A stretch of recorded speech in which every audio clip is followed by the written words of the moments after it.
ተነሽና አብሪ ተነሽና አብሪ ተነሽ አብሪ ተነሽ። መሳሳት የመጨረሻ አይደለም፣ መውደቅ የመጨረሻ አይደለም። ኃጢአት ስትሰሩ ፈጣሪን አይደለም የምታሳዝኑት አባታችሁን። ስለዚህ መውደቅ መጨረሻ አይደለም፣ መሳሳት መጨረሻ አይደለም፣ ስኖት ፋታል አይደለም፣ ገዳይ አይደለም። ውድቀትን መቀበል ግን ተነሽና አብሪ ተነሽና አብሪ ተነሽ አብሪ ተነሽ። ክብር ለጌታ ይሁን። ርዕሴ የድል ህይወት ሶስት ምሰሶዎች ነው። የድል ህይወት ሶስት ምሰሶዎች ማለት ዋና ቋሚዎች ማለት ነው። በህይወታችሁ ኮላፕስ እንዳታደርጉ፣ ፍራስትሬት እንዳታደርጉ የሚረዷችሁ። በሰው ህይወት ፈተና አለ። ቅድም እንዳለችው ራስን እስክትጠሉ ለማጥፋት እስክትፈልጉ ድረስ የሚያደርስ ፈተና ሊመጣ ይችላል። በነዛ ፈተናዎች ውስጥ ህይወታችሁን ደግፈው የሚይዙ ዋና ምሰሶዎችን እንነጋገራለን። እነዛን ነገሮች በአግባቡ ከተረዳን ከያዝናቸው መፈተን ማንም እንደሚፈተን እንፈተናለን። ኢቭን ልንወድቅ እንችላለን። ብንወድቅም ግን ወድቀን አንቀርም። ጻድቅ 7 ጊዜ ይወድቃል ይላል የእግዚአብሔር ቃል አይደለም። ስለዚህ መውደቅ መጨረሻ አይደለም፣ መሳሳት መጨረሻ አይደለም፣ ስኖት ፋታል አይደለም፣ ገዳይ አይደለም። ውድቀትን መቀበል ግን ሞት ነው።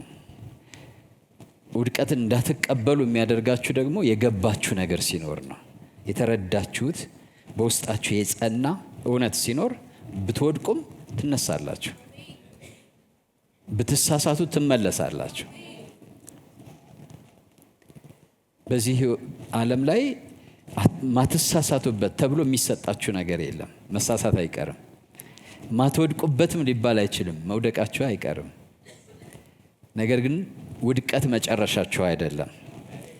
መሳሳት ፍጻሜያችሁ አይደለም። እግዚአብሔር የያዘላችሁ የከበረ ፍጻሜ አለ። ከወደቃችሁበት ነገር ተነስታችሁ አቧራችሁን አራግፋችሁ እንደገና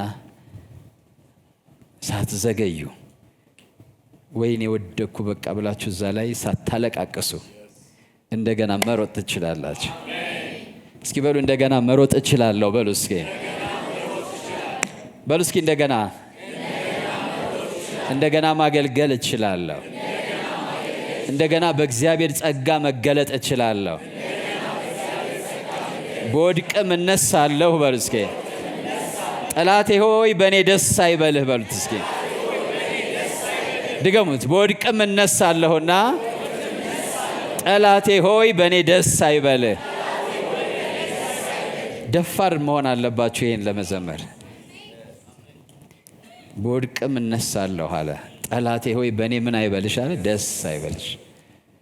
ስለዚህ ብትወድቁም ትነሳላችሁ፣ ብትስቱም ትመለሳላችሁ፣ ብትሳሳቱም ታስተካክላላችሁ። መሳሳት የመጨረሻ አይደለም፣ መውደቅ የመጨረሻ አይደለም። ክብር ለጌታ ይሁን። እግዚአብሔር ደግሞ የማስተካከያ መንገድ አዘጋጅተውልናል አይደለም። ስለዚህ እነዚህ ነገሮች አሁን እናያለን። ሶስቱ ዋና ነገሮች በህይወታችን ማት ነገር ነው ያለው፣ ግን እነዚህን ሰብሰብ አድርጌ ማለት ነው። ምንድነው በህይወታችን ብንወድቅም እየተነሳን ብንሄድም እየተመለስን ሰዎች ከውጭ ሲያዩን ቀጥ ያለ ህይወት ነው የምንሄደው። ግን ብዙ ጊዜ በግል ህይወታችን ግን ሸለቆ ተራራ ይኖራል። ግን ሰዎች ወድቀን ስንነሳ አያዩንም። ጠላትም ወድቀን ስለማንቀር እድል ፋንታ የለውም በህይወታችን። ክብር ለጌታ ይሁን። እግዚአብሔርም ደግሞ በዛ በጣም ይደሰታል። የእግዚአብሔር ቃል ምን ይላል መሰላችሁ ወጣቶች? የሄደስ አይመለስምን ይላል። እግዚአብሔር የሄደ ሰው እንደሚመለስ ተስፋ ያደርጋል። እግዚአብሔር አምላክ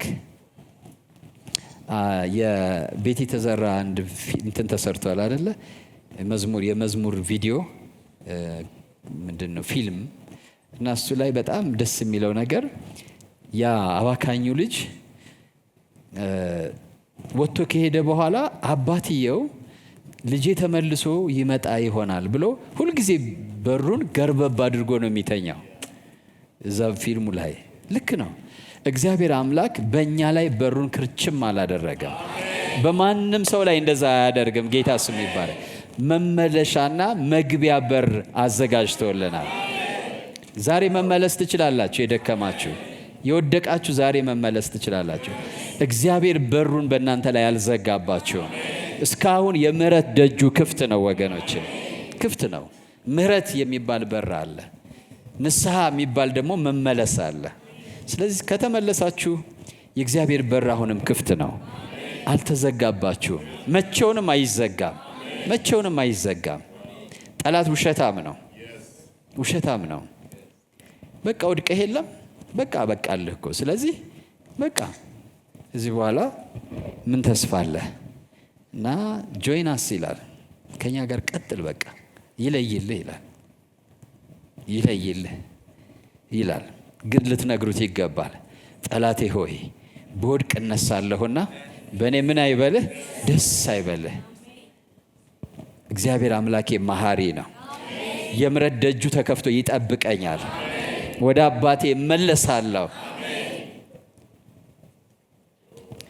ጌታ እኮ ከሰማይ ሰማያት የወረደውን ሲናገር ምን አለ? አንድ ሰው 100 በጎች ነበሩት አለ። ከ100 በጎች ውስጥ አንዱ ጠፋበት። ከዛ 99ን ትቶ ያ ሰው የጠፋውን አንዱን በግ ሊፈልግ ሄደ። የሰውም ልጅ እንደዚሁ አለ። ሌሎችን 99 ትተው የጠፋውን አንድ የሰው ልጅ ሊፈልግ መጥቷል አለ። ዛሬም ያ እግዚአብሔር ልቡ አልተለወጠም፣ ልቡ አልተለወጠም። በቤቱ ካሉት ይልቅ ልቡ ሁል ጊዜ የሚጨነቀው ከቤቱ በወጡት ላይ ነው። ከበረቱት ይልቅ በደከሙት ነው። እግዚአብሔር አባት እና እናት 10 ልጆች ቢኖራቸው ልክ በአሁኑ ምሳሌ 9ኙ አንዱን ልጅ ረስተውት እቤታቸው ተድላና ደስታ ማድረግ አይችሉም። በአንዱ ልጅ የደስታቸው ተካፋይ አለመሆን፣ ከቤታቸው መውጣት፣ ጎዳና ላይ መቅረት ምክንያት ቤታቸው ደስታ ያጣል፣ ሰላም ያጣል። በቤታቸው ውስጥ ያለውን ነገር ኢንጆይ ማድረግ አይችሉም። እግዚአብሔርም ልክ እንደዚሁ ነው። እኔና እናንተ ከቤቱ ውጭ ሆነን እግዚአብሔር በቤት ውስጥ ባሉት ብቻ መደሰት አይችልም። እኛን እስክንመለስ ይጠብቃል ወገኖች። አንተ እስክትመለስ፣ አንቺ እስክትመለሽ፣ እንደገና ወደ ቤቱ እስክትገቢ፣ እንደገና ወደ ቤቱ እስክትገባ በጉጉት ይጠብቃል። እግዚአብሔር በቁጣ አይደለም ይጠብቀን። እግዚአብሔር በብስጭት አይደለም ይጠብቀን፣ በናፍቆት ግን ይጠብቀናል። ስለዚህ ምናልባት ልባችሁ የደከመባችሁ ካላችሁ ዛሬም ያ ጌታ የምሕረት ደጁን ከፍቶ ይጠብቃችኋል። ከእናንተ የሚጠበቀው እስከ ድካማችሁ መምጣት ነው። አባቴ ደክም ያለው እና ደክሜም ቢሆን በቤት መሆን ይሻለኛል፣ እያጠፋውም ቢሆን በቤት መሆን ይሻለኛል፣ እየተሳሳትኩም ቢሆን በቤት መሆን ይሻለኛል። ያኔ የእግዚአብሔር ጸጋ ይገናኛቸዋል። የእግዚአብሔር ጸጋ ነፃ ያደርጋቸዋል። እግዚአብሔር ቆሻሻውን ነገር ከእናንተ ያስወግዳል። አዲስን የጸጋ ልብስ ያለብሳችኋል። ስለዚህ ደክም ያለው የምትሉ፣ በእግዚአብሔር ቤት መኖር አቃተኝ የምትሉ፣ ሰው ከሰው ጋር እንኳን ይኖራል አይደለም ከእግዚአብሔር ጋር። እግዚአብሔር ደሞስት ከሱ ጋር መኖር ምቾት የሚሰጥ አምላክ ነው። በምሕረት ባለጸጋ የሆነ ፍቅሩ መለኪያ የሌለው እንደዚህ አይነት ሰው ቢኖር ከሱ ጋር መኖር እንዴት ይቆረቆራል? አይቆረቆርም አይደለም። ሰው በአንተ ቤት ውስጥ መኖር ከበደኝ አይባልም። በጣም ቀላሉ ከእግዚአብሔር ጋር መኖር ነው፣ በምሕረቱ ባለጸጋ ስለሆነ፣ በምሕረቱ ቸር እና ባለጸጋ ስለሆነ።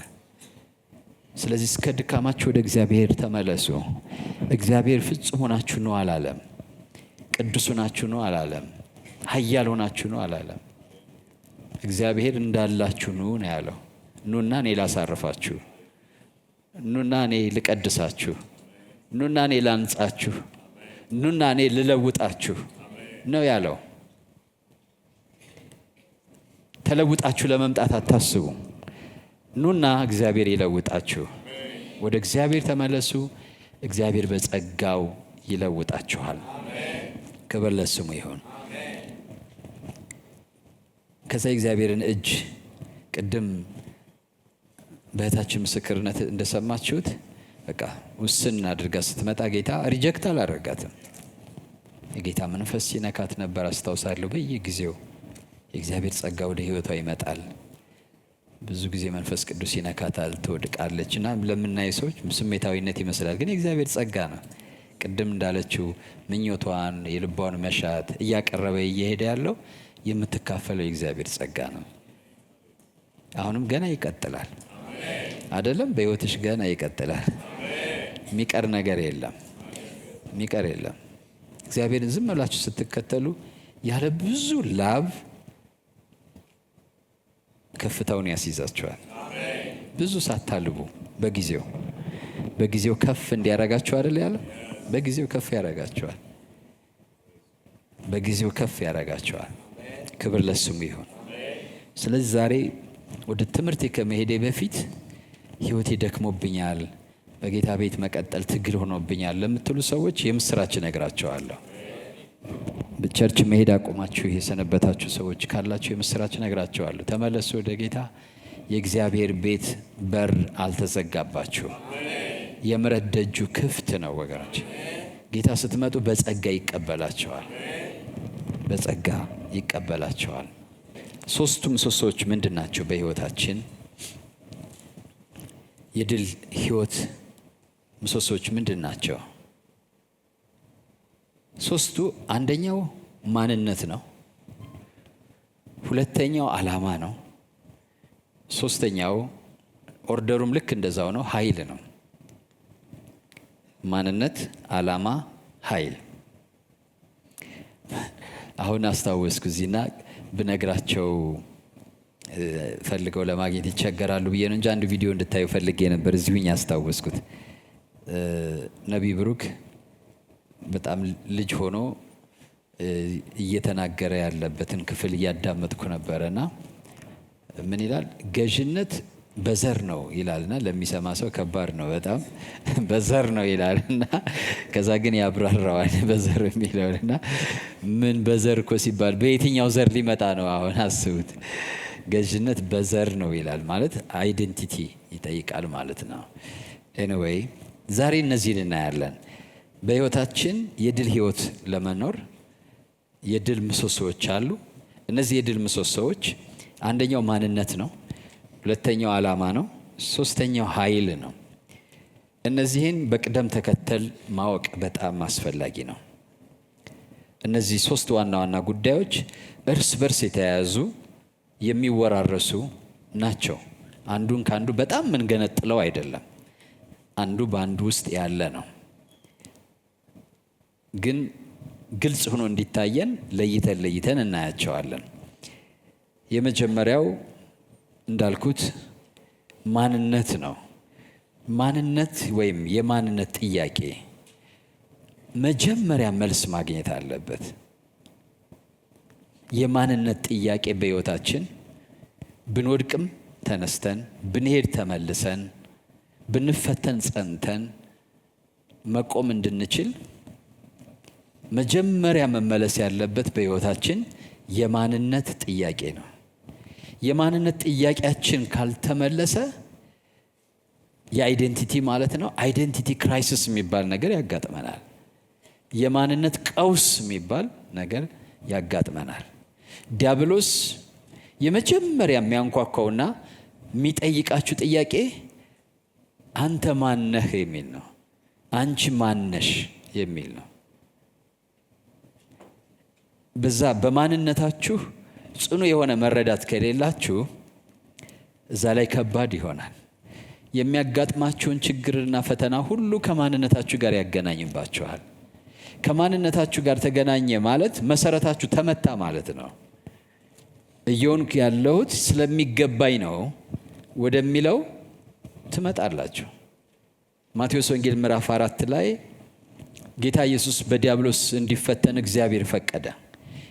ታስታውሱ እንደሆነ የመጀመሪያው ፈተና ርቦት ስለነበረ የእግዚአብሔር ልጅ ከሆንክ ይሄን ድንጋይ እንጀራ እንዲሆን እዘዝ የሚል ነው። ይሄ የሁላችን ላይ የሚመጣ የዲያብሎስ ፈተና ነው። የአይደንቲቲ ማለት ነው፣ የማንነት። ጌታ ኢየሱስ ክርስቶስ ግን ሁልጊዜ እንደምንለው በማንነቱ እርግጠኛ ስለነበር ማንነቱን አርጊው አላደረገበትም። አይ የእግዚአብሔር ልጅማ ነኝ ብሎ ጥቅስም አልጠቀሰም። የእግዚአብሔር ልጅነቱንም ለማረጋገጥ ምንም አይነት እርምጃ አልወሰደም። እሱን ኢግኖር አደረገው እና ሰው ከእግዚአብሔር አፍ በሚወጣ እንጀራ እንትን ቃል እንጂ በእንጀራ ብቻ አይኖርም ተብሎ ተጽፏል አለው። እሱ የጠየቀው የእግዚአብሔር ልጅ ከሆንክ ነበረ። ልጅነቱ ጥያቄ ውስጥ የለም። ዲያብሎስ የጠበቀው ልጅነቱ ጥያቄ ውስጥ እንዲገባበት ነው። ያን ያበቃለት ማለት ነው። አንድን ሰው በጣም ጠቢብ ሆናችሁ እግሩን ከመታችሁት መቆም አይችልም። እና ብዙ ጊዜ አይታችሁ ከሆነ ዋናው ነገር ምን መምታት ነው ማለት የጨበጣ ከሆነ ባዶ በእጅ ከሆነ የምትታገሉት እግር መምታት ነው ማለት ያው ከመግደል ባለፈ ማለት ነው። ሰው ይወድቃል። እንዲወድቅ ከፈለጋችሁ እግሩን ነው የምትመቱት። በህይወታችንም እንድንወድቅ ሰይጣን መጀመሪያ መጥቶ መምታት የሚፈልገው አይደንቲቲያችንን ነው። የአይደንቲቲ ጥያቄ እንዴት ነው የሚመለሰው? የማንነት ጥያቄያችን እንዴት ነው የሚመለሰው? ምንድን ነው የሚመልሰው? የማንነት ጥያቄን የሚመልሰው መዳን ነው፣ ድነት፣ ሳልቬሽን ቀጥታ ያለው ግንኙነት የድነትን ጥያቄ የማንነትን ጥያቄ መመለስ ነው። ጌታ ኢየሱስ ክርስቶስን የግል አዳኛችን አድርገን ስንቀበል መጽሐፍ ቅዱስ እንደሚለው ዮሐንስ ወንጌል ምዕራፍ 1 ቁጥር 12 እና 13 ወደ ገዛ ወገኖቹ መጣ ይላል። ቁጥር 11 የገዛ ወገኖቹ አልተቀበሉትም፣ ለተቀበሉትና በስሙ ለሚያምኑት ሁሉ ግን የእግዚአብሔር ልጆች የሆኑ ዘንድ ምን ሰጣቸው ይላል? ስልጣን ሰጣቸው። እነርሱም ከእግዚአብሔር ተወለዱ እንጂ ከደምና ከስጋ ፈቃድ አልተወለዱም።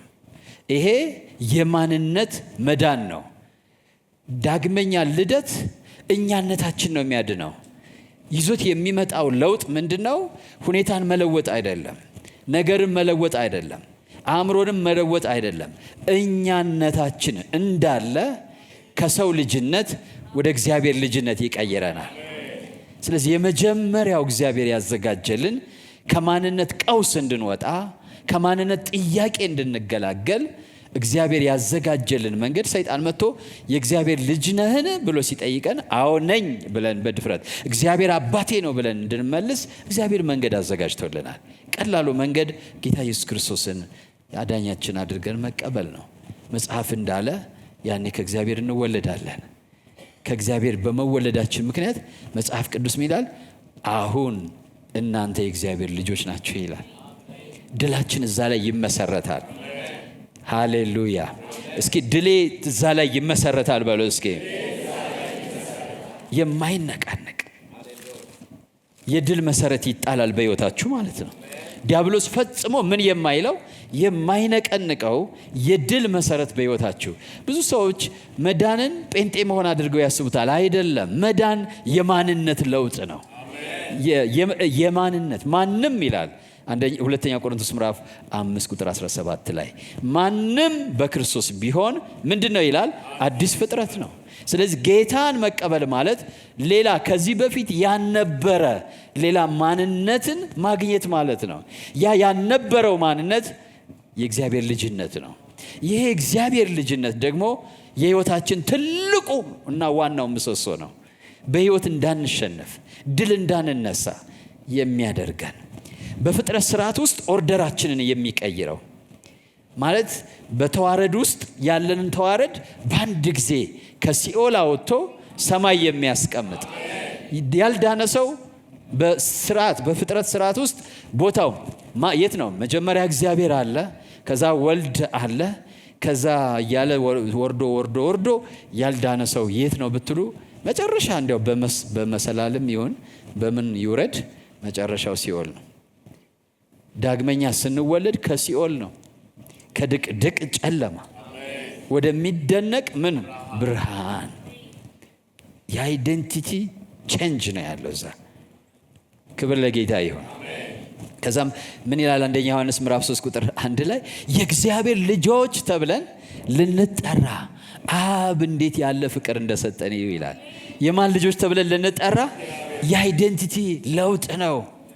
ሙሉ በሙሉ በዳግመኛ ልደት ያቶ የእከሌ ልጅ ከሚባለው ወደ ምን እንሸጋገራለን? የእግዚአብሔር ልጅ። ጌታ ስሙ ይባረክ።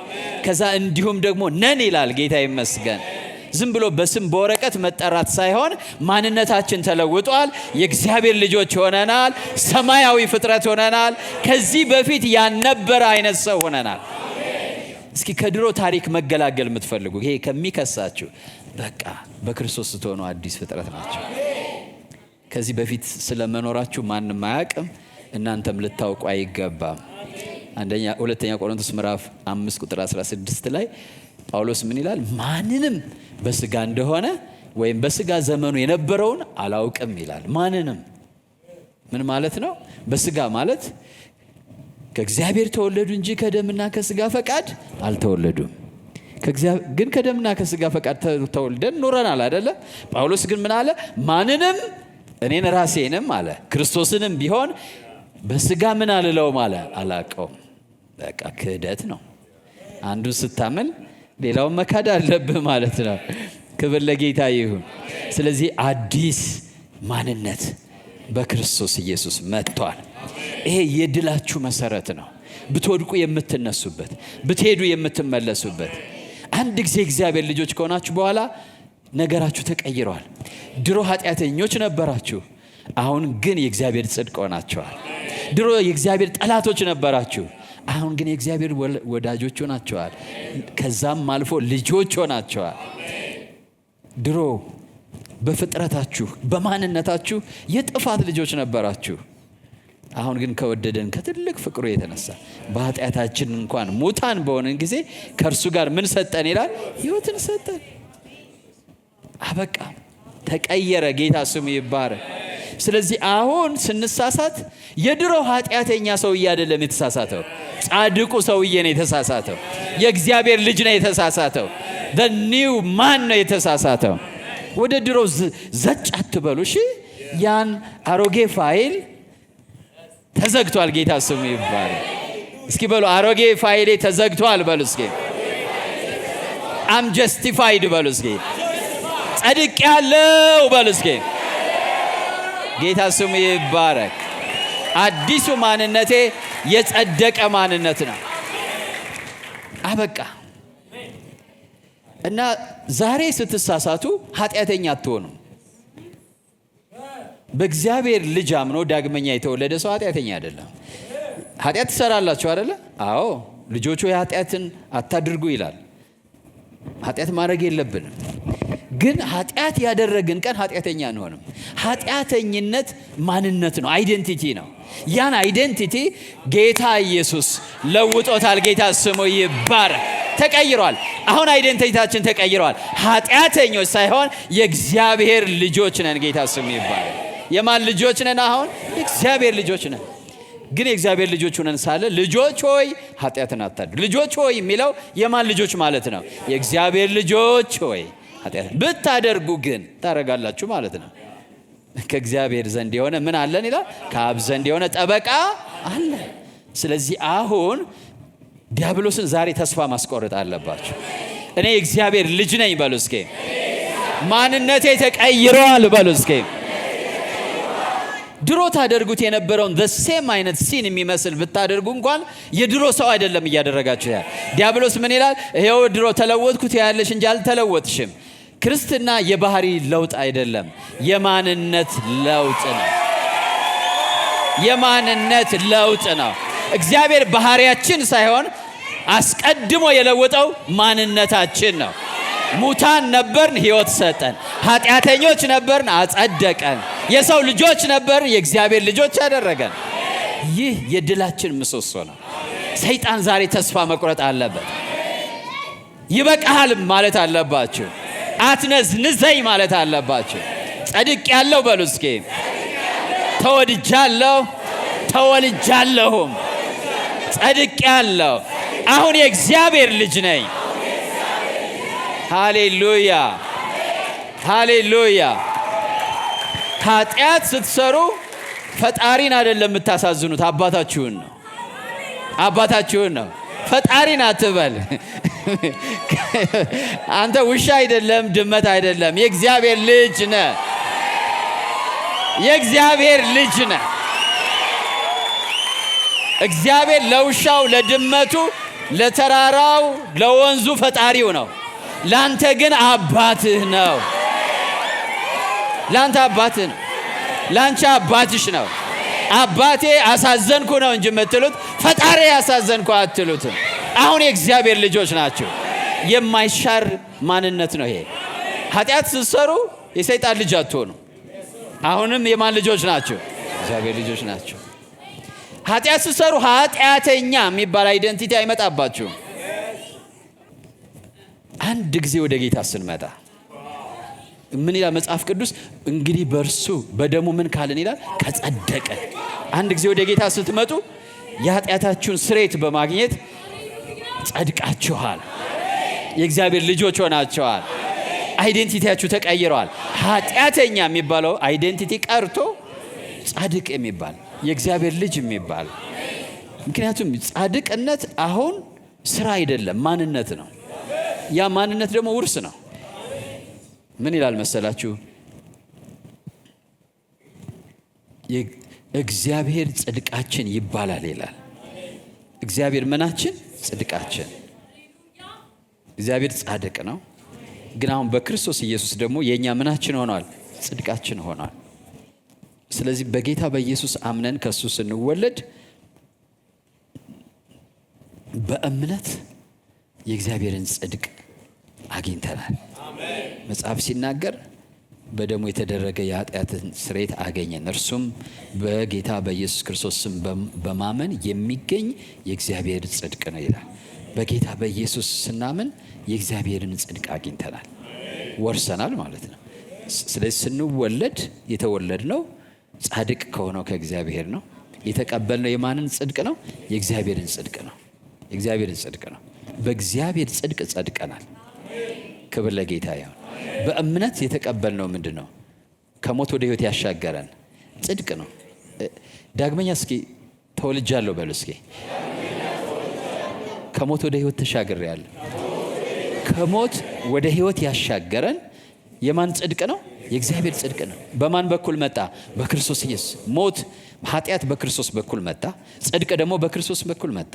በኃጢአት ምክንያት ሞት መጣ፣ በጽድቅ ምክንያት ደግሞ ሕይወት መጣ። እግዚአብሔር ደሴም ወይ ነው የተጠቀመው፣ ደሴም ፕሪንሲፕል ነው የተጠቀመው። ሮሜ ምዕራፍ 5 ማንበብ ትችላላችሁ። አንድ ሰው ኃጢአት አደረገ፣ በአንድ ሰው ኃጢአት ምክንያት ሰው ሁሉ ምን ሆነ? ኃጢአተኛ ሆነ። በኃጢአት ደግሞ ሞት ወደ ሰው ሁሉ ገባ ይላል። ከዛ አንድ ሰው የእግዚአብሔርን ጽድቅ ይዞልን መጣ። ያም አንድ ሰው ማን ነው? ክርስቶስ ኢየሱስ። በእርሱ የሚያምኑት ሁሉ ደግሞ ለሚያምኑት ሁሉ ደግሞ ያ ኃጢአትን እንደሰጠን እርሱ ደግሞ ጽድቅን ሰጠን። በዚህ ጽድቅ ምክንያት በሕይወት ነጋሾች አደረገ። የእግዚአብሔርን ጽድቅ የሚቀበሉ የጸጋንም ስጦታ ብዛት የሚቀበሉ በሕይወት ይላል መጽሐፍ ቅዱስ ይነግሳሉ። ሮሜ ምዕራፍ 5 ቁጥር 17 በሕይወት ምን ይላሉ? ይነግሳሉ። ሮሜ ምዕራፍ 8 ደግሞ ቁጥር 10ና 11 ስታነቡ ምን ይላል? ስጋችሁ ከኃጢአት የተነሳ ሙት ነው ይልና መንፈሳችሁ ግን ከጽድቅ የተነሳ ሕያው ነው ይላል። ስለዚህ ከሙታን እንደገና ሕያዋን የሆን ነው መንፈሳችን ምን ተቀብሎ ነው ማለት ነው? ጽድቅ ተቀብሎ ነው።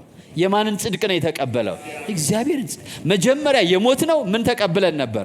ኃጢአት። የማንን ኃጢአት? የአዳም። አሁን ደግሞ ጸደቅን። የማንን ጽድቅ ተቀብለን? የኢየሱስን የኋለኛውን አዳም። ክብር ለጌታ ይሁን። ይህ አይዴንቲቲያችን ነው።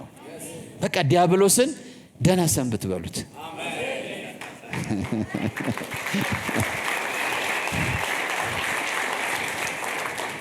አሜን ነው። ይሄ ምሰሶ ነው ለሕይወታችሁ። እንዲህ ዝልፍልፍ ልትሉ ስትሉ የሚያቆማችሁ ማለት ነው። በቃ ወድቄ ያለው አረባም ኃጢአተኛ ነኝ አትሉም። እንደዛ አትሉም። በቃ ዋጋ የለኝም ቸርች አልሄድም፣ በቃ ጀምሬዋለሁ ልጨርሰው አትሉም።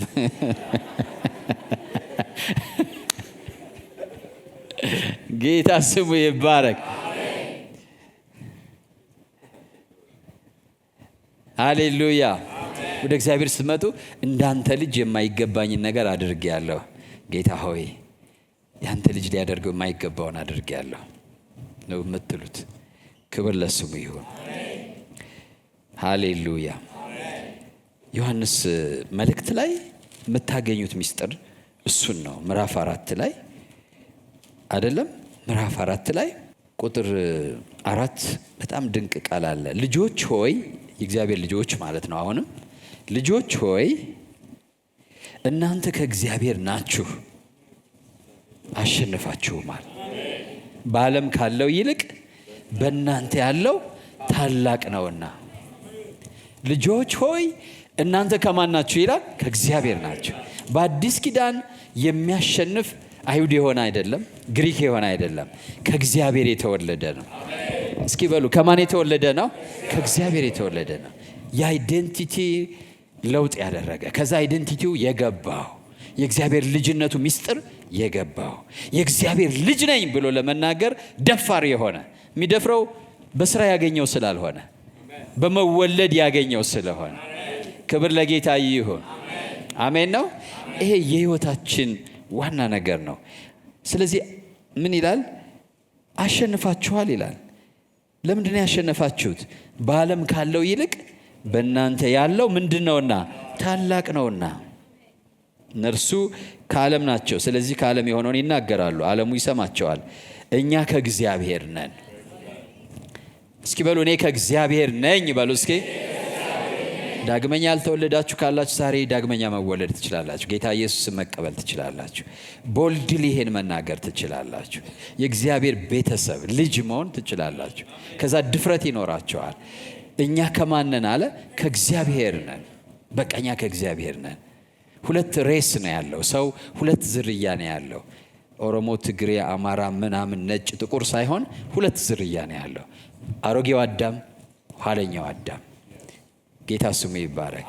አሮጌው ፍጥረት፣ አዲሱ ፍጥረት። እግዚአብሔር በዚህ ነው የሰው ልጆች የሚያውቃቸው። ከኃጢአተኛው አዳም የተወለዱ፣ ከጻድቁ አዳም፣ ከኋለኛው አዳም የተወለዱ። እነዚህን ያ አያስፈልግም እያልኳቸው አይደለም። ቋንቋው እንዳለ፣ ባህሉ እንዳለ፣ ሁሉ ነገር እንዳለ ነው። በእግዚአብሔር ዘንድ ግን ሁለት ዋና አይደንቲቲዎች አሉ። ኃጢአተኛ የተባለ አይደንቲቲ አለ፣ ደግሞ ጻድቅ የተባለ የሰው ልጅ አይደንቲቲ አለ፣ የእግዚአብሔር ልጅ አይደንቲቲ አለ። ይህን መሰረታችሁን ሲምፕል ይመስላል። ዳግመኛ መወለዳችሁን ታውቃላችሁ ምናምን፣ ግን በህይወት ዘመናችሁ ሁሉ የሚያስፈልጋችሁ ነው። ሁልጊዜ ዞራችሁ እዚህ ላይ መቆም አለባችሁ። መጨረሻ በቃ ነፋስ ቢመጣ ንቅል አድርጎ የማይወስደው ትልቁ ምሰሶ የእግዚአብሔር ልጅነታችሁ ነው። እሱን ከያዛችሁት ነፋሱ ያልፋል፣ ወጀቡ ያልፋል። መንቀል አይችልም። ከስፍራችሁ መጥቶ መጣል አይችልም። ሊዘርራችሁ በፍጹም አይችልም። እኔ እግዚአብሔር ልጅ ነኝ የሚለው እምነትና ድፍረት በውስጣችሁ ካለ በፍጹም ጠላት ሊመታችሁና ሊጥላችሁ አይችልም። የአይዴንቲቲ ጥያቄ ዳግመኛ በመወለድ ነው የሚመለሰው። ዳግመኛ በመወለድና ማንነትን በክርስቶስ ኢየሱስ በማወቅ ነው የሚመለሰው። በመልበስ አይመለስም። በገንዘብ ብዛት አይመለስም። ሾዋፕ በማድረግ በተለያዩ መንገዶች የአይዴንቲቲ ክራይሲስ አይመለስም። እየባሰ ውስብስብ እያለ ነው የሚሄደው። የማንነት ቀውሳችሁን በተለያየ መልኩ ለመመለስ ከሞከራችሁ የበለጠ ወደ ቀውስ ውስጥ ነው የምትገቡት። የበለጠ ተቀባይነትን በማግኘት ሊሆን ይችላል። የሆነ ነገር ፈጽሞ የሆነ ሰክሰስ ውስጥ ደርሶ ከዛ ራስን ማወቅ በቃ አክቹዋላይዝ ማድረግ ምናምን ብላችሁ የምትተጉ ከሆነ መጨረሻ ላይ በቀውስ ላይ ቀውስ ነው እየተጨመረ የሚሄደው። ችግሩ የማንነት ስለሆነ ማለት ድርጊት ማንነትን አይፈጥርም ማለት ነው። ማንነት ግን ድርጊትን ይወልዳል። ግልጽ ነው አይደለም? ስለዚህ ይሄ በህይወት ዘመናችሁ እኔ በህይወቴ የተወለጋገድኩበትን ጊዜ ሳስበው የማንነት ጥያቄ ነው። በቃ የማንነት ጥያቄ ፋታል ነው፣ ገዳይ ነው። ይሄ በጣም አደገኛ ነው። ማለት በመጨረሻ በህይወታችሁ ነው የሚመጣው የማንነት ጥያቄ። አሁን ቅድም እህታችን እንዳለችው አሁን እዚህ ተናገሩ ብትባሉ ብዙ ወጣቶች በዚህ ያልፋችኋል። አንዳንዶቻችሁ እንዲያውም እጃችሁ ተተልትሏል አይደል? የሆነ አርጋችሁ ራሳችሁን ልትገሉ፣ አንዳንዶቻችሁ የሆነ እንዳለችው እንኳን እግዚአብሔር ረዳሽ። በእውነት ምን አይነት እንቅልፍ ወስዷት እንዳደረም ይገርም። አንዳንዶቻችሁም በእንቅልፍ አሳልፎላችሁም ከሆነ እግዚአብሔር ይመስገን። ብዙዎቻችሁ ሞክራችኋል ካላፈራችሁ በቀር ለመናገር። ምን ማለት ነው? የማንነት ጥያቄ እነዚህ 3 ምሰሶዎች ላይ የሚመጣ ነገር በቃ ተሎ የሚመታው በተለይ ሁለቱ ማንነታችን የሚመለከት ጥያቄ ገዳይ ነው። በቃ መኖሬን ትርጉም ያሳጠዋል። እኔነቴን እንጠላው ያደርጋል። ከዛ ኖር ካልኖርክ ምን ዋጋ አለህ አንተ ብትሞት ይሻልሃል ይላል። ሌባው ሊሰርቅ ሊገድል ሊያጠፋ አይደለም የሚመጣው። ስለዚህ ያን ይጠቀምና ይመጣና ድሮም መግደል ነው ሀሳቡ። በቃ እኮ ብትሞት ይሻልሃል ይላል። አትረባም እኮ በቃ ምክንያቱም አንተ ማነህና። የሆነ ነገር እንኳን ልታደርጉ ስትነሱ ትንሽ ስህተት ስትሰሩ ድሮም እኮ ነግሬህ ነበረ፣ አንተ እኮ ዝም ብለህ ነው የምትሞክረው፣ በቃ ድሮም እኮ ነግሬሃለሁ ብትሰማኝ ይሻልህ ነበር። ኢቭን አንዳንድ ጊዜ መልካም ነገር ማድረግ ስትጀምሩ፣ መልካም መንቀሳቀስ ስትጀምሩ ይመጣና ጠላት ትንሽ ነው የምትሄደው፣ ትመጣለህ ተመልሰህ፣ ከእኔ ጋር ብትስማማ ይሻልሃል፣ በኋላ እንዳልበቀልህ ይላል። ከዛ እኛ ራሱ ጸሎት የጴንጤ ጸሎት ሰምታችኋል። በቀል ምናምን የሚላለ ጸሎትና ሰይጣን ተበቀለ የሚል ሰው ሰምታችኋል። ምስክርነት ሰይጣን ተበቅሎኝ ምናምን ሲነግረው ነው የሚቆየው። ዝም ብለህ በጊዜ ብትመጣ ይሻላል ወደ እኔ ተመልሰህ ስትመጣ በቀላለሁ ሲለው ይቆይና ከዛ ሰውየውም ያን አምኖት ሲነግረው የቆየውን አልተጻፈም። ሰይጣን ይበቀልሃል የሚል አልተጻፈም እዚህ ውስጥ። ከየት ነው ያመጣው ብትሉ ሲነግረው የነበረው ማለት ነው። አይበቀልህም። የሱና ያንተ ዳይሜንሽን የተለያየ ነው። እሱ የሚኖርበት ዓለም፣ አንቺ የምትኖርበት ዓለም የተለያየ ነው። አንተ የእግዚአብሔር ልጅ ነህ። ከሞት ወደ ሕይወት ተሻግረሃል። ከድቅድቅ ጨለማ ወደሚደነቅ ብርሃኑ አምጥተሃል። በእርሱና በአንተ መካከል ህብረት የለም። ሰይጣን ውሸታም ነው፣ ውሸታም ነው። እንደ ኢየሱስ መመለስ ያስፈልጋል። ክብር ለጌታ ይሁን። ምንንም ነገር ከልጅነቴ ጋር አላገናኘውም። ፈተናዎችን አይደንቲቲ ላይ ጥያቄ ካለባችሁ ሰው ጥቁር ቢያደርግባችሁ ፊቱን ሰይጣን ያን ይጠቀመውና እንዲኮ ስለሆንሽ ነው ይላል። አይደንቲቲ ጥያቄ ካለባችሁ ትምህርት ቤት ሄዳችሁ ፈተና አልቃና ቢል እንዲኮ ስለሆንሽ ነው ይላል።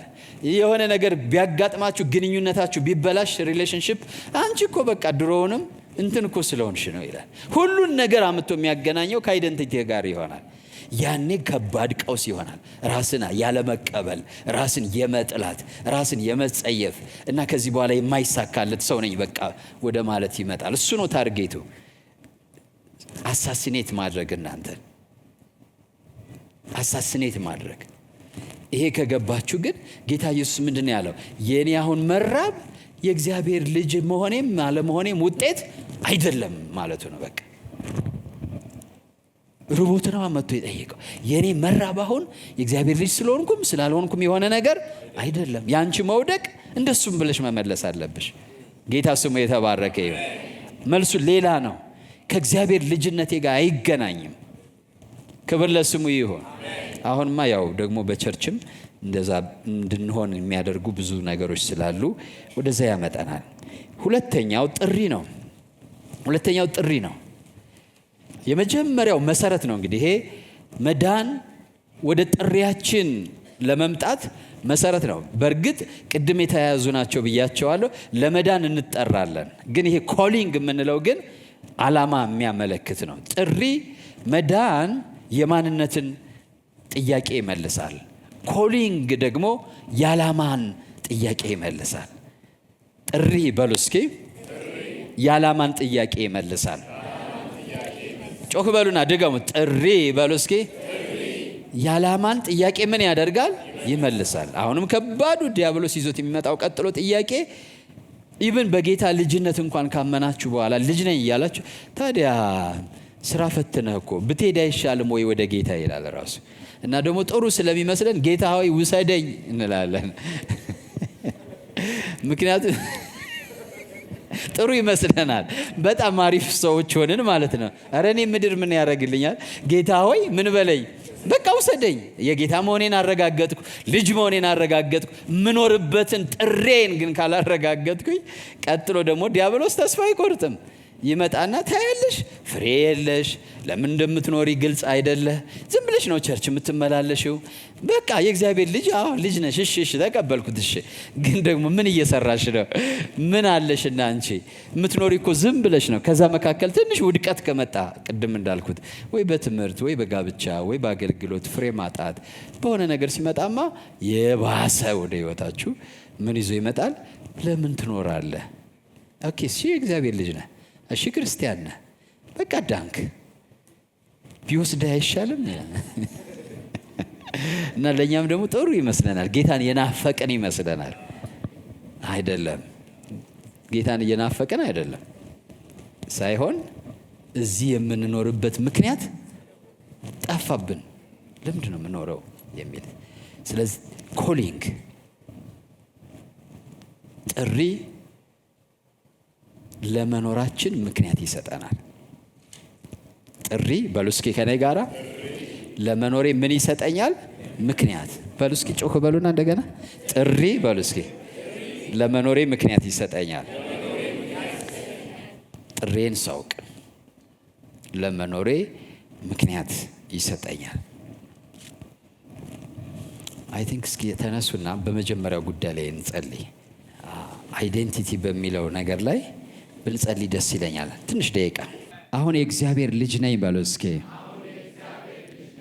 ሃሌሉያ። የእግዚአብሔር ልጅነት በስራ የምናመጣው አይደለም። ጌታ ኢየሱስን በማመን የእግዚአብሔርን ሕይወት በመቀበል ያገኘነው ነው። አሜን ነው። በባህሪ ለውጥ የሚመጣ ነገር አይደለም። ጌታ ኢየሱስን በመቀበል ጌታ ኢየሱስ በባህሪ ለውጥ አይደለም። ባህሪ ለውጥ በሂደት የሚመጣ ነው። የእግዚአብሔር ልጅነት የባህሪ ለውጥ ሳይሆን የህይወት ለውጥ ነው። የአዳም ህይወት ነበረን፣ አሁን የክርስቶስ ህይወት አለ። የአዳም ልጆች ነበርን፣ አሁን የእግዚአብሔር ልጆች ነን። ይሄ ደግሞ በቅጽበት ውሳኔ የሚሆን ነገር ነው። ላመኑትና በስሙ ላመኑትና ለተቀበሉት ሁሉ የእግዚአብሔር ልጆች የሆኑ ዘንድ ምን ሰጣቸው? ልጆች ሆይ እናንተ ከእግዚአብሔር ናችሁ አለ። ምን ብላችኋል አለ? አሸነፋችኋል። ከእግዚአብሔር በመሆናችሁ ደስ ብሏችኋል? እንዳሸነፋችሁ እርግጠኞች ናችሁ? ሃሌሉያ። እስኪ ጌታን አመስግኑት እንደገና። እኔ ካንተ ተወልጃለሁ። ዓለምን የሚያሸንፈው ካንተ መወለዴ ነው። በእኔ ያለው በሉ እስኪ ጮህ በሉና በዓለም ካለው ይበልጣል። የዘመኑን ሲስተም ያሸንፋል። የከበበኝን ያሸንፋል። የማይሸነፍ ሕይወት ተቀብያለሁ። የማይሸነፍ ማንነት አግኝቻለሁ። የማይሞት ማንነት አግኝቻለሁ። አሁን ከእግዚአብሔር ተወልጃለሁ። ሃሌሉያ፣ ክብር ለስሙ ይሁን። ሃሌሉያ ሃሌሉያ። ምናልባት ግን ወደሚቀጥለው ከመሄዴ በፊት ምናልባት ተጋብዛችሁ የመጣችሁ ወይም ደግሞ በጌታ ቤት እየተመላለሳችሁ ቅድም እህቴ ስትመሰክር ሰምታችኋት ከሆነ በእግዚአብሔር ቤት ስትዘምር ከቤተሰቧ ጋር ቃል ስትካፈል ኖራ በኋላ ነው ቆይታ ጌታን የተቀበለችው እና የተጠመቀችው። በእግዚአብሔር ቤት ወይም በክርስቲያን ቤተሰብ ውስጥ እየኖራችሁ ጌታን ለመቀበል ውሳኔ ሳታደርጉ የቆያችሁ በህይወት ደግሞ ከዛ የተነሳ ፈተና ሲመጣባችሁ የምትጨብጡት የምታጡ፣ ግራ የምትጋቡ፣ በቃ እኔ እኮ መንግስተ ሰማያት አልወርስም ማለት ነው፣ ተስፋ የለኝም ምናምን የምትሉ መጽሐፍ ቅዱስ ምን ይላል? መንፈሱ ከመንፈሳችን ጋር ሆኖ የእግዚአብሔር ልጆች መሆናችን ምን ይላል? ይመሰክራል። ልክ ከሱ ዳግመኛ ስንወለድ በመንፈስ ቅዱስ ምስክርነት አለ። ጌታ ስሙ የተባረከ። እንደዛ የምትፈልጉ ካላችሁ እኔ አሁን ልጸልይላችሁ ፈልጋለሁ። ሁላችን እየጸለይን አይኖቻችን ጨፍነን ጌታን እያመሰገን ወደዚህ ብትመጡ ጸልይላችኋለሁ። ኑ ወደዚህና ጸልይላችኋለሁ። ጌታን መቀበል አሁን ትችላላችሁ። ምንም ያሳፍር ነገር የለውም። በእግዚአብሔር ቤት ውስጥ የቆያችሁ ብትሆኑ መምጣት ትችላላችሁ። ምንም ያህል ዘመን ብትቆዩ ማለት ነው። ከዛ ቀጥሎ ደግሞ ወደሚቀጥለው እንሄዳለን። ወደዚህ ነው ልጸልይላችሁ እችላለሁ። እንደዚህ አይነት ወጣቶች ካላችሁ ጌታን መቀበል አይዞሽ፣ ምንም አያስፈራም። እሺ፣ ጌታ ይባርክሽ። ምንም መወሰን ነው። ጌታን አታውቁም ማለት አይደለም፣ ታውቃላችሁ። ግን ወስናችሁ የእሱን ህይወት መቀበል ማለት ነው። ተባረኩ፣ ተባረኩ፣ ተባረኩ። ወስናችሁ የእሱን ህይወት መቀበል። ጌታን አታውቁም ማለት አይደለም። እያወቃችሁት ግን የግላችሁ ያላደረጋችሁ አሁንም ካላችሁ ኑ እንጸልይላችኋለን። የጌታ ሕይወት ወደ ሕይወታችሁ ይገባል። መንፈሱ ከመንፈሳችሁ ጋር ይመሰክራል። ከዛ በኋላ የማይናወጥ ሕይወት ይኖራቸዋል። ያ የሚኖረው በምንድን ነው ብትሉ፣ በምንድን ነው የሚኖረው? ከላይ በመወለድ ነው። ዳግመኛ ልደትን መጽሐፍ ቅዱስ ከላይ መወለድ ይለዋል። ከላይ መወለድ፣ ይሄ ቦርን አጌን የሚለው ቦርን ፍሮም አባቭ ማለት ነው። ከላይ ምን ማለት? ተባረክ ወንድሜ፣ ጥሩ ነው። ከዛኛው አዳራሽ ካላችሁ ኑ፣ እዚህም ካላችሁ ቀጥሎ የምንጸልየው ቀጥሎ ደግሞ የምናደርገው ነገር የጋራችን እንዲሆን ነው። አሁን እየጠራዋችሁ ያለው የጋራችን እንዲሆን ነው። ዛሬ ያው ያለን አንድ ቀን ብቻ ስለሆነ ሁለተኛ ቀን ፕሮግራም ስለሌለ አያምልጣችሁ። ኑ ተባረኩ። ኑ ጌታ ይባርካችሁ። ዛሬ ለናንተ ድንቅ ቀን ናት። ጌታ ይመስገን። ከላይ የምትወለዱበት የእግዚአብሔር ልጅ የምትሆኑበት ማስታወሻችሁ ላይ ሄዳችሁ መጻፍ አለባችሁ። ጌታን የተቀበልኩበት ቀን፣ የእግዚአብሔር ልጅ የሆንኩበት ቀን ብላችሁ መጻፍ አለባችሁ። ሌሎችም ካላችሁ ኑ፣ በኋላ ለምናደርገው የጋራ ነገር አብራችሁ ተካፋይ እንድትሆኑ ቀድማችሁ ኑ። ጌታን ተቀበሉ። እግዚአብሔር ወደ ሕይወታችሁ ይግባ። የእግዚአብሔር ልጆች ሁኑ። መንፈስ ቅዱስ በውጫችሁ ሳይሆን በውስጣችሁ ያድራል ዛሬ።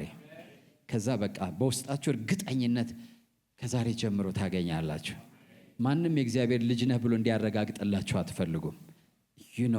ነው በቃ ታውቃላችሁ።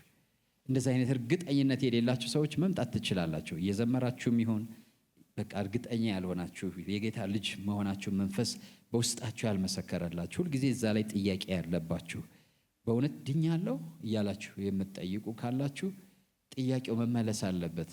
የሚመለሰው ጌታን በመቀበል ነው። ይመለስላችኋል። እንደዚህ አይነት ሰዎች ካላችሁ፣ ልጆች ካላችሁ፣ ወጣቶች ኑ። በእውነት ድኛለሁ ፈተና ሲመጣባችሁ ሁልጊዜ መዳናችሁ ጥያቄ ውስጥ የሚገባባችሁ ካላችሁ ኑ እና ዛሬ ያን ጥያቄ ከሕይወታችሁ ላይ አንከባሉት። ሰይጣን ምክንያት ይጣ ከሕይወታችሁ። በቃ ፈተና ባጋጠማችሁ ቁጥር ስለ መዳናችሁ ጥያቄ የሚፈጠርባችሁ ችግር ባጋጠማችሁ ቁጥር ጌታ ይባርክ። ሌሎችም ካላችሁ ኑ እንደዛ በቃ ይለይ። ከዛሬ ጀምሮ በሕዝብ ፊት በጉባኤ ፊት ጌታ ኢየሱስን ጌታ ያድርጌዋለሁ፣ አዳኝ ያድርጌዋለሁ። በቃ ከዛሬ ጀምሮ የእግዚአብሔር ልጅ ነኝ። ይሄ ጥያቄ ዛሬ ተመልሷል ማለት ትችላላችሁ። ይሄ ጥያቄ የሚያስቸግራችሁ ተባረኩ። ካላችሁ ኑ መልስ ስጡት። ለዲያብሎስ መልስ ስጡት። መልሱ ምንድን ነው? ከእግዚአብሔር መወለድ ነው። በቃ ሴትል አድርጎ ለአንዴና ለዘላለም ሁልጊዜ ጌታን አንቀበልም። አንድ ቀን እንቀበላለን። አንድ ቀን ከእግዚአብሔር እንወለዳለን። ለዘላለም ጥያቄው መፍትሄ ያገኛል። ክብር ለጌታ ይሆን። ክብር ለጌታ ይሆን። ክብር ለጌታ ይሆን። ወጣቶች እንኳን ደህና መጣችሁ ብያችኋለሁ። ሁላችሁ ነው። ጌታ ይባርካችሁ።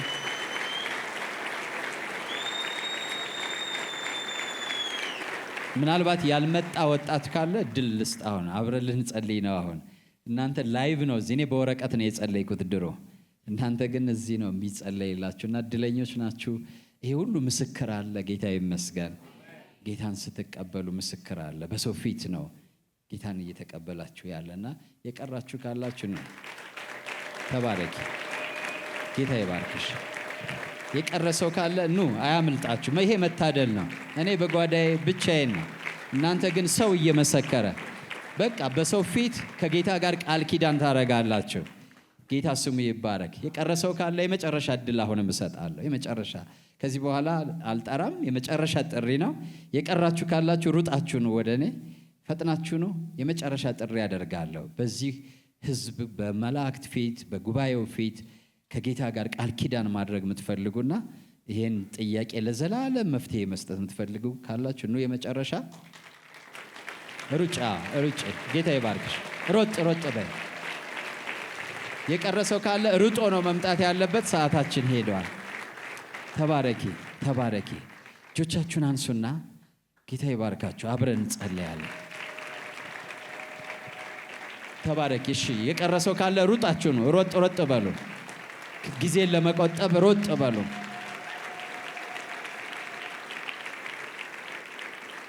እናንተ የመጣችሁ ሁሉ ከዛሬ ጀምሮ በቃ የእግዚአብሔር ልጆች ለመሆን ወስናችኋል አይደል? ምን ማለት ነው? በቃ ያን ዓለም ቻው አላችሁት ማለት ነው። ከዚህ በኋላ አንድ መዝሙር መዘመር እኔ መዘመር ብችል ደስ ይለኝ ነበረ። መስቀል ከፊቴ ዓለም ከኋላ ወደ ኋላ አልመለስም። ጌታ ይመስገን። ወስናችኋል ጌታን ለመከተል? ልባችሁን ከፍታችኋል? ንገሩኝ። እዚህ መጣችሁ ከፍታችኋል ልባችሁ? እሺ እጃችሁን አንሱና ከኔ ጋር እንጸልያለን። ዛሬ የእናንተ ቀን ነው። የእናንተ ቀን ነው ዛሬ። የእናንተ ቀን ነው ዛሬ። ክብር ለጌታ ይሁን። እግዚአብሔር አምላክ ሆይ እኔ ኃጢአተኛ ነኝ፣ ኃጢአቴን ይቅር በለኝ።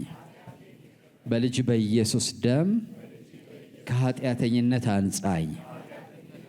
ዛሬ ልጅህ አድርገህ ተቀበለኝ። በመላእክት ፊት በዚህ ጉባኤ ፊት ልጅህን ኢየሱስ ክርስቶስን የሕይወቴ ጌታ አዳኝ አድርጌ አምኜ ተቀብየዋለሁ። ዓለምን፣ ሰይጣንን፣ ስራውን ክጃለሁ። ከዓለምና ከሰይጣን ጋር የገባሁትን ኪዳን ዛሬ ክጃለሁ። አሁን አፍርሻለሁ። ከዚህ ሰዓት ጀምሮ ያንተ ልጅ ነኝ። ጸድቄአለሁ። የእግዚአብሔር ልጅ ሆኛለሁ በኢየሱስ ስም። ሃሌሉያ፣ ሃሌሉያ፣ ሃሌሉያ፣ ሃሌሉያ። ከዚህ ጊዜ ጀምሮ የእግዚአብሔር ልጆች ናችሁ። የእግዚአብሔር ልጆች ናችሁ። የእግዚአብሔር ልጆች ናችሁ። ከሰይጣን አመልጣችኋል። ከሰይጣን እጅ አመልጣችኋል። ከሰይጣን አመልጣችኋል። ወደ ነፍሳችሁ እረኛ ጠባቂ ወደ ጌታ መጥታችኋል። ስለዚህ መጽሐፍ ቅዱስ ተማሩ፣ ከዛ ቀጥሎ ደግሞ ተጠመቁ። በቃ እርግጠኛ አደረጋችሁ በሕይወታችሁ ማለት ነው። ጌታ ስሙ የተባረከ ይሁን። ደስ ብሎኛል በጣም። እግዚአብሔር ይባርክሽ።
ኢየሱስ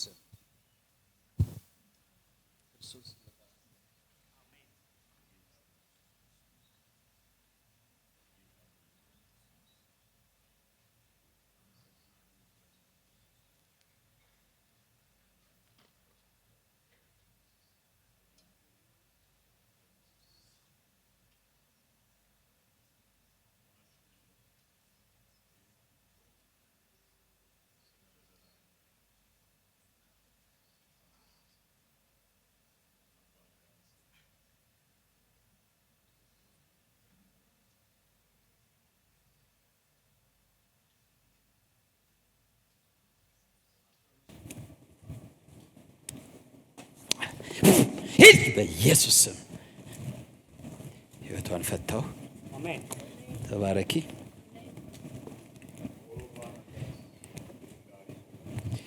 ጌታ በኢየሱስ ስም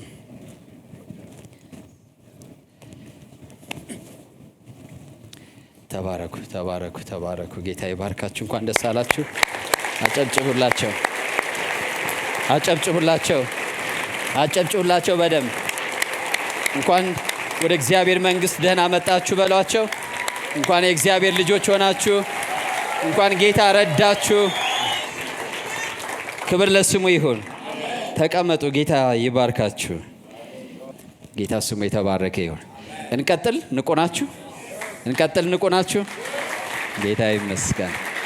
ሃሌሉያ። እንግዲህ እኔም ቅድም በመግቢያ ላይ እንዳልኳችሁ በሕይወቴ በመጡ ፈተናዎች አንደኛው ትልቁ ችግር የነበረው የአይደንቲቲ ጉዳይ ነው። ከእግዚአብሔር ጋር ያለኝ ግንኙነት፣ አንድነትና ህብረት እርግጠኛ ያለ መሆን ችግር ነው እና ይሄ ግን የኔ ብቻ እንዳልሆነ የተረዳሁት ያው በአገልግሎት ዘመኔ ነው። ድሮ እኔን ያሰቃየኝ ነበር። በኋላ ግን ሳይ ብዙዎችን የሚያሰቃይ ፈተና ነው እና እነዚህ እውነቶች እየገቡኝ ሲመጡ እኔ ነፃ አውጥቻለሁ። ቅድም ያወራኋችሁ ነገሮች ሁሉ እንድጸና አድርጎኛል። መውደቅ ይኖራል፣ መነሳት ይኖራል፣ ፈተና ይኖራል። ግን ፈተናውን እንድትቋቋሙና እግዚአብሔር ወደ ያዘላችሁ የከበረ ፍጻሜ እንድትገሰግሱ የሚያደርግ የማይናቅ ማለት ገብቶኛል፣ ጌታን ተቀብያለሁ ብለን ወደ ጎን የማንተው ሁልጊዜ ኮንፌስ የምናደርገው ሁልጊዜ ደግሞ የምንደገፍበት ነገር አይዴንቲቲያችን ነው። ክብር ለጌታ ይሁን። እርስ በርሳችንም ስንተያይ እንደዛ ነው። ወንድማችን ቢሳሳት ኃጢአተኛ አይደለም። ግልጽ ነው አይደለ? እንደ ኃጢአተኛ አይደለም ትሪት የምናደርገው፣ እንደሱ አይደለም። ይሄን በጣም ልንገነዘብ ይገባል። ሁለተኛው በእኔ ህይወት የጥሪን እርግጠኛ አለመሆን ነው። በጥሪ እርግጠኛ አለመሆን ማለት እግዚአብሔር ለምንድን ነው በምድር ላይ እንድኖር ምን እንድሰራ ነው የፈለገው? ዓላማ የምኖርበት ምክንያት ምንድን ነው? ጥሪን በአጠቃላይ ማየት በእርግጥ ይኖርብናል። እሱን ፈጠን ብዬ ለማሳየት እሞክራለሁ። እግዚአብሔር ይመስገን። ጥሪ ቅድም እንዳልኳችሁ የህይወት ዓላማ ገላጭ ነው። የህይወት ዓላማን ይገልጻል። አንዴ ማንነታችሁን ወይም ድነታችሁን በእርግጠኝነት ካወቃችሁ በኋላ የሚመጣው ጥያቄ ለምን እኖራለሁ የሚለው ነው። ጥሪ የህይወት ዓላማን ይሰጣል። ጥሪያችሁን ስታውቁና ስትለዩ የምትኖሩበትን ምክንያት ታገኛላችሁ እና መኖራችሁን ደስ ይላችኋል። ብትደክሙም ብትለፉም ብትጥሩም ራሱ ባደረጋችሁት ቁጥር እየኖራችሁ እንደሆነ ይሰማችኋል ማለት ነው። ባላደረጋችሁ ቁጥር ነው እየኖራችሁ እንደሆነ የማይሰማችሁ። ስለዚህ ጥሪያችሁን ስታገኙ መኖር ራሱ ትርጉምና ጣዕም ይኖረዋል ማለት ነው። ሌሎች ብዙ ጉዳዮች ቢኖሩም ዛሬ ከእናንተ አንጻር እሱንን መጠራት እንደ ግብዣ ነው። ይሄ ኮሊንግ የሚባለው እንደ ግብዣ ነው። ግብዣው ሁለት ነው። አንደኛው ለህይወት መጠራት ነው፣ ቅድም ላልነው። ሁለተኛው ደግሞ ለዓላማ መጠራት ነው። ግን በአብዛኛው ጥሪ ሲባል ኮመንሊ የምናውቀው ምንድን ነው? እግዚአብሔር የህይወትን ዓላማ አይደንቲፋይ እንድናደርግ እንድንለይ ማድረግ ማለት ነው፣ ማግኘት ማለት ነው። ዓላማችንን ማግኘት ነው። ሶስተኛው ኃይል ነው ብያቸዋለሁ። በቅደም ተከተል የህይወት ዓላማ ወይም ጥሪ ከኃይል ይቀድማል። ለምን? እንደተጠራችሁ ሳታውቁ ኃይልን ብትፈልጉ አደገኛ ነው። በአሁኑ ጊዜ ብዙ ወጣቶች ኃይል ይፈልጋሉ። ለምን ግን? ጀስት ኃይል እና ኃይል መዳን ይጠይቃል። መጀመሪያ ከድነት ቀጥሎ ዓላማን ማግኘት ይጠይቃል። ዓላማን ሳታገኙ ኃይልን ብትለብሱ፣ ኃይልን እግዚአብሔር ፈቅዶ ቢሰጣችሁ ኃይልን ሚስዩዝ ታረጋላችሁ፣ አቢዩዝ ታረጋላችሁ እና ኃይሉ ያጠፋችኋል ማለት ነው። ከሚጠቅም ይልቅ ያጠፋል። ለዚህ ነው ጌታ ኢየሱስ ክርስቶስ ከደቀ መዛሙርቱ ጋር 3 ዓመት ተኩል ሲኖር ኃይል አልሰጣቸውም እና መጨረሻ ላይ ምን አላቸው? ኃይልን እስክትለብሱ ድረስ ከኢየሩሳሌም አትውጡ። ወደ መጨረሻ ነው ያመጣው። የህይወት ዓላማቸው ክሊር መሆን አለበት፣ ግልጽ መሆን አለበት። ስለዚህ ይሄን ሶስቱን ነገር ታገኛላችሁ። ኃይል ስንል በተለይ ደግሞ ኃይል ቅባት ነው። መጽሐፍ ቅዱስ ላይ ስንመለከት እኛ ሁላችንም እንደምናውቀው መቀባት ወይም ቅባት ማለት ያው እንደዚህ እንደምታውቁት ቅባት ነው። በዕብራይስጥ ስሚር ማድረግ ማለት ነው። መቀባት ማለት ነው። አማርኛችን ጥሩ ነው በጣም። መቀባት ማለት ነው። ቅባት እንደ መቀባት የእግዚአብሔርን መለኮታዊ ብቃትና ችሎታ ሸር ማድረግ ማለት ነው። እኛ ላይ እግዚአብሔር ራብ ሲያደርግ አንድ ማግኔት ብረት ቢኖራችሁና ከሌላ ማግኔት ካልሆነ ብረት ጋር ብትፈትጉት ቀጥሎ ያኛው ብረት ማግኔታይዝድ ይሆናል እና እኛ ደግሞ በዲቫይን ፓወር እንደዛ ማግኔታይዝድ መሆን ማለት ነው። ያ ለፐርፐዝ ነው የሚደረገው። እግዚአብሔር ዓላማችን ከገለጠልን ያ ዓላማ በሰዋዊ ችሎታና በሰዋዊ ብቃት መፈጸም የማይችል ነው። እግዚአብሔር አስቀድሞ እነዚህን ነገሮች ሲያስብልን ዓላማን ለሕይወታችን ሲያስቀምጥ፣ ጥሪን በሕይወታችን ሲያስቀምጥ ያ ጥሪ ከኛ ከተፈጥሯዊ ችሎታችን ጋር ተመጣጥኖና ተመዛዝኖ አይደለም የተቀመጠው። ግልጽ ነው እያልኩ ያለሁት። ተፈጥሯዊ ማንነታችን ለተጠራንበት ጥሪ በፍጹም ፊት አያደርግም፣ ሁሌም አይመጥንም። ምክንያቱም ምንድን ነው ብትሉ እግዚአብሔር ጥሪ በነገራችን ላይ እንመጣበታለን። ጥሪ ዓለም ሳይፈጠር አስቀድሞ የተወሰነ ውሳኔ ነው። ለዛ ውሳኔ ነው የምንጠራው። ዓለም ሳይፈጠር የተወሰነ ውሳኔ ነው። ለዛ ለወሰነን ነገር እግዚአብሔር ይጠራናል። ጥሪያችን ዘላለማዊ ነው። ስለዚህ ያ ጥሪ አሁን ባለንበት ነባራዊ ሁኔታ ውስጥ የተወሰነ አይደለም። ለምሳሌ እኛ በዚህ ቤተ ክርስቲያን ውስጥ ወጣቶችንም ትልቆችንም ስናስብ ማን ምን ያገልግል ስንል እዚህ በምናየው ነው የምንወስነው። ምን ችሎታ አለው፣ ምን ብቃት አለው፣ ምን እያሳየ ነው፣ ምን እየተጋ ነው ብለን ነው የምንወስነው። እኛ ከዚህ ነው የምንነሳው። እግዚአብሔር ግን ለሕይወታችን ዓላማ ሲወስን ገና ሳንፈጠር ክፉም ደግም ሳናደርግ፣ ግልጽ ነው እያልኩ ያለሁት። ፖቴንሻላችንን አይቶ ሳይሆን የሚያካፍለንን ወስኖ ነው የሚጠራን። እኛ የሚኖረንን ተፈጥሯዊ ችሎታና ብቃት አይቶ ወደፊት ተስፋውን እንዲህ አይነት ችሎታ ይኖረዋል፣ ስለዚህ ለዚህ ነገር ያስፈልገኛል። ይሄ የእግዚአብሔር አሰራር አይደለም። እግዚአብሔር አስቀድሞ እኔ ምን እንደምሰራ ይወስናል። ከዛ ለወሰነኝ ነገር ጊዜው ሲደርስ እመጣለሁ ወደዚህ ምድር፣ እዚህ ምድር ጌታን ያገኛለሁ። ለወሰነኝ ላደርገው እግዚአብሔር የሕይወቴ ዓላማ አድርጎ ላዘጋጀው ነገር የምበቃበትን ብቃት ወይም ቅባት እግዚአብሔር ይሰጠኛል ማለት ነው። ግልጽ ነው እያልኩ ያለሁት። ስለዚህ በሕይወታችን ውጤታማ፣ ፍሬያማ፣ ድል ነሺ ለመሆን አይደንቲቲያችን ወሳኝ ነው። ጥሪያችን ወሳኝ ነው። ሶስተኛ ደግሞ ቅባቱ ያስፈልገናል። ጥሪ፣ የእግዚአብሔር ጥሪ ቅዱስ ነው። እስኪ በሉ ሁላችሁም የእግዚአብሔር ጥሪ ቅዱስ ነው በሉ እስኪ። ሁለተኛ ጢሞቴዎስ ምዕራፍ 1 ቁጥር 9 ያዳነን በቅዱስም አጠራር የጠራን እግዚአብሔር ነውና ይላል። መዳን አለ እዚህ ጋር፣ ከዛ ደግሞ ቅዱስ አጠራር አለ። ይህም እንደ ራሱ ሐሳብና ጸጋ መጠን ነው እንጂ እንደ ስራችን መጠን አይደለም። ስለዚህ ጥሪ እንደ ስራችን መጠን ሳይሆን እንደማን ጸጋ መጠን ነው? እግዚአብሔር ሊሰጠን እንዳዘጋጀው ጸጋ መጠን ነው የምንጠራው። ክብር ለጌታ ይሁን። ይህም ጸጋ ከዘላለም ዘመናት በፊት በክርስቶስ ኢየሱስ ተሰጠን ይላል። እኛ ሳንፈጠር ከዘላለም ዘመናት በፊት በክርስቶስ ኢየሱስ። ለዛ ነው ጌታ ኢየሱስን ስናገኝ ጸጋ እናገኛለን። ብዙ ሰው ሊኖርበት እግዚአብሔር ያዘጋጀለትን በረከት፣ ስልጣን፣ ኃይል፣ ጸጋ አያገኝም። ጌታን አልቀበልም ሲል እግዚአብሔር ከዘላለም ዘመናት በፊት ያዘጋጀለትን ጸጋ አልቀበልም ማለቱ ነው። እዚህ ጋር ይሄም ጸጋ ይላል ከዘላለም ዘመናት በፊት በክርስቶስ ኢየሱስ ለእኛ ምን አለን ይላል? ተሰጠን። ስለዚህ አንድ ሰው ጌታ ኢየሱስን ሲቀበል ከዘላለም ዘመናት በፊት እግዚአብሔር በክርስቶስ በኩል ያዘጋጀለት ጸጋ ጋር ይገናኛል። ክርስቶስ ከሌለ ጸጋ የለም፣ ጸጋ የለም። ከዘላለም ዘመናት በፊት በሉ እስኪ ሁላችሁ በክርስቶስ ኢየሱስ ጸጋ ተሰጠን በሉ እስኪ። በማን ነው ጸጋ የተሰጠን? በክርስቶስ ኢየሱስ። እስኪ ስንት ሰው ጸጋ እንዲበዛለት ይፈልጋል? ጸጋ የበዛለት ሰው መሆን የሚፈልግ ጸጋ የበዛለት ሰው፣ ከተፈጥሮ ችሎታ ውጭ ፌቨር የተደረገ ሰው፣ የእግዚአብሔር ሞገስ የበዛለት የእግዚአብሔር ጸጋ፣ ያ ጸጋ ያ ፌቨር ያለው በማን ውስጥ ነው? በክርስቶስ ኢየሱስ ነው። አንዳንድ ጊዜ አጋጥሟቸው ያውቃል? ምናልባት ውጭ ሀገር ዘመዶች ያላችሁ ወይም ክፍለ ሀገር ዘመድ ያላችሁ ሰዎች ወዳጆቻችን እቃ ይልኩና ይደውሉልናል።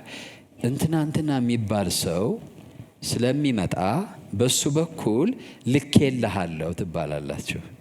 ከዛ የላከላችሁን ስጦታ ያን ሰው እየሄዳችሁ ተቀብላችሁ በጣም ጥሩና ውድ ስጦታ ከሆነ አረ እኔ ኤርፖርት ሄጄ እቀበለዋለሁ ትሉና ኤርፖርት ሄዳችሁ ያን ሰው ትቀበሉታላችሁ። ለምን? ስጦታ በማን ነው የተላከላችሁ? በዛ ሰው። ዓለም ሳይፈጠር እግዚአብሔር ሕይወትን አለመጥፋትን ለኛ አዘጋጀ። ጸጋን እግዚአብሔር ለኛ አዘጋጀ። ያን ጸጋ ደግሞ በማን በኩል ላከው? በክርስቶስ በኩል። እርሱም ጸጋና እውነትን ተሞልቶ በመካከላችን አደረ። ያ ጸጋና እውነት የተሞላው ለማን ነው የተሞላው? ላንተ ነው፣ ላንቺ ነው። ጌታ ኢየሱስን ስንቀበል ያን ተሞልቶ የመጣውን ጸጋና እውነት ነው የተቀበል ነው። ያ ጸጋና እውነት ለኛ ከዘላለም ዘመናት በፊት እግዚአብሔር ፈጣሪ ለኛ ያዘጋጀው ነው። ኢየሱስን ስናገኝ ነው የምናገኘው። ስንከተለው ይበዛልናል ማለት ነው። ስለዚህ ትክክለኛ ህይወት፣ የተሟላ ህይወት፣ የተፈጸመ ህይወት መኖር የሚችለው አንድ ሰው በክርስቶስ ኢየሱስ በኩል ብቻ ነው። ለምን? የሚያስፈልግህን ነገር ሁሉ እግዚአብሔር በክርስቶስ በኩል አድርጎታል። በክርስቶስ ኢየሱስ ይህ ጸጋ ተሰጠን ይላል። መቼ? ዓለም ምን ሳይል? እስኪ በሉ ዓለም ሳይፈጠር በሉ እስኪ። ስማችሁን ጥሩና ለእኔ የሚያስፈልገኝ ነገር ሁሉ በሉ እስኪ በክርስቶስ ኢየሱስ ተሰጥቶኛል በሉ እስኪ።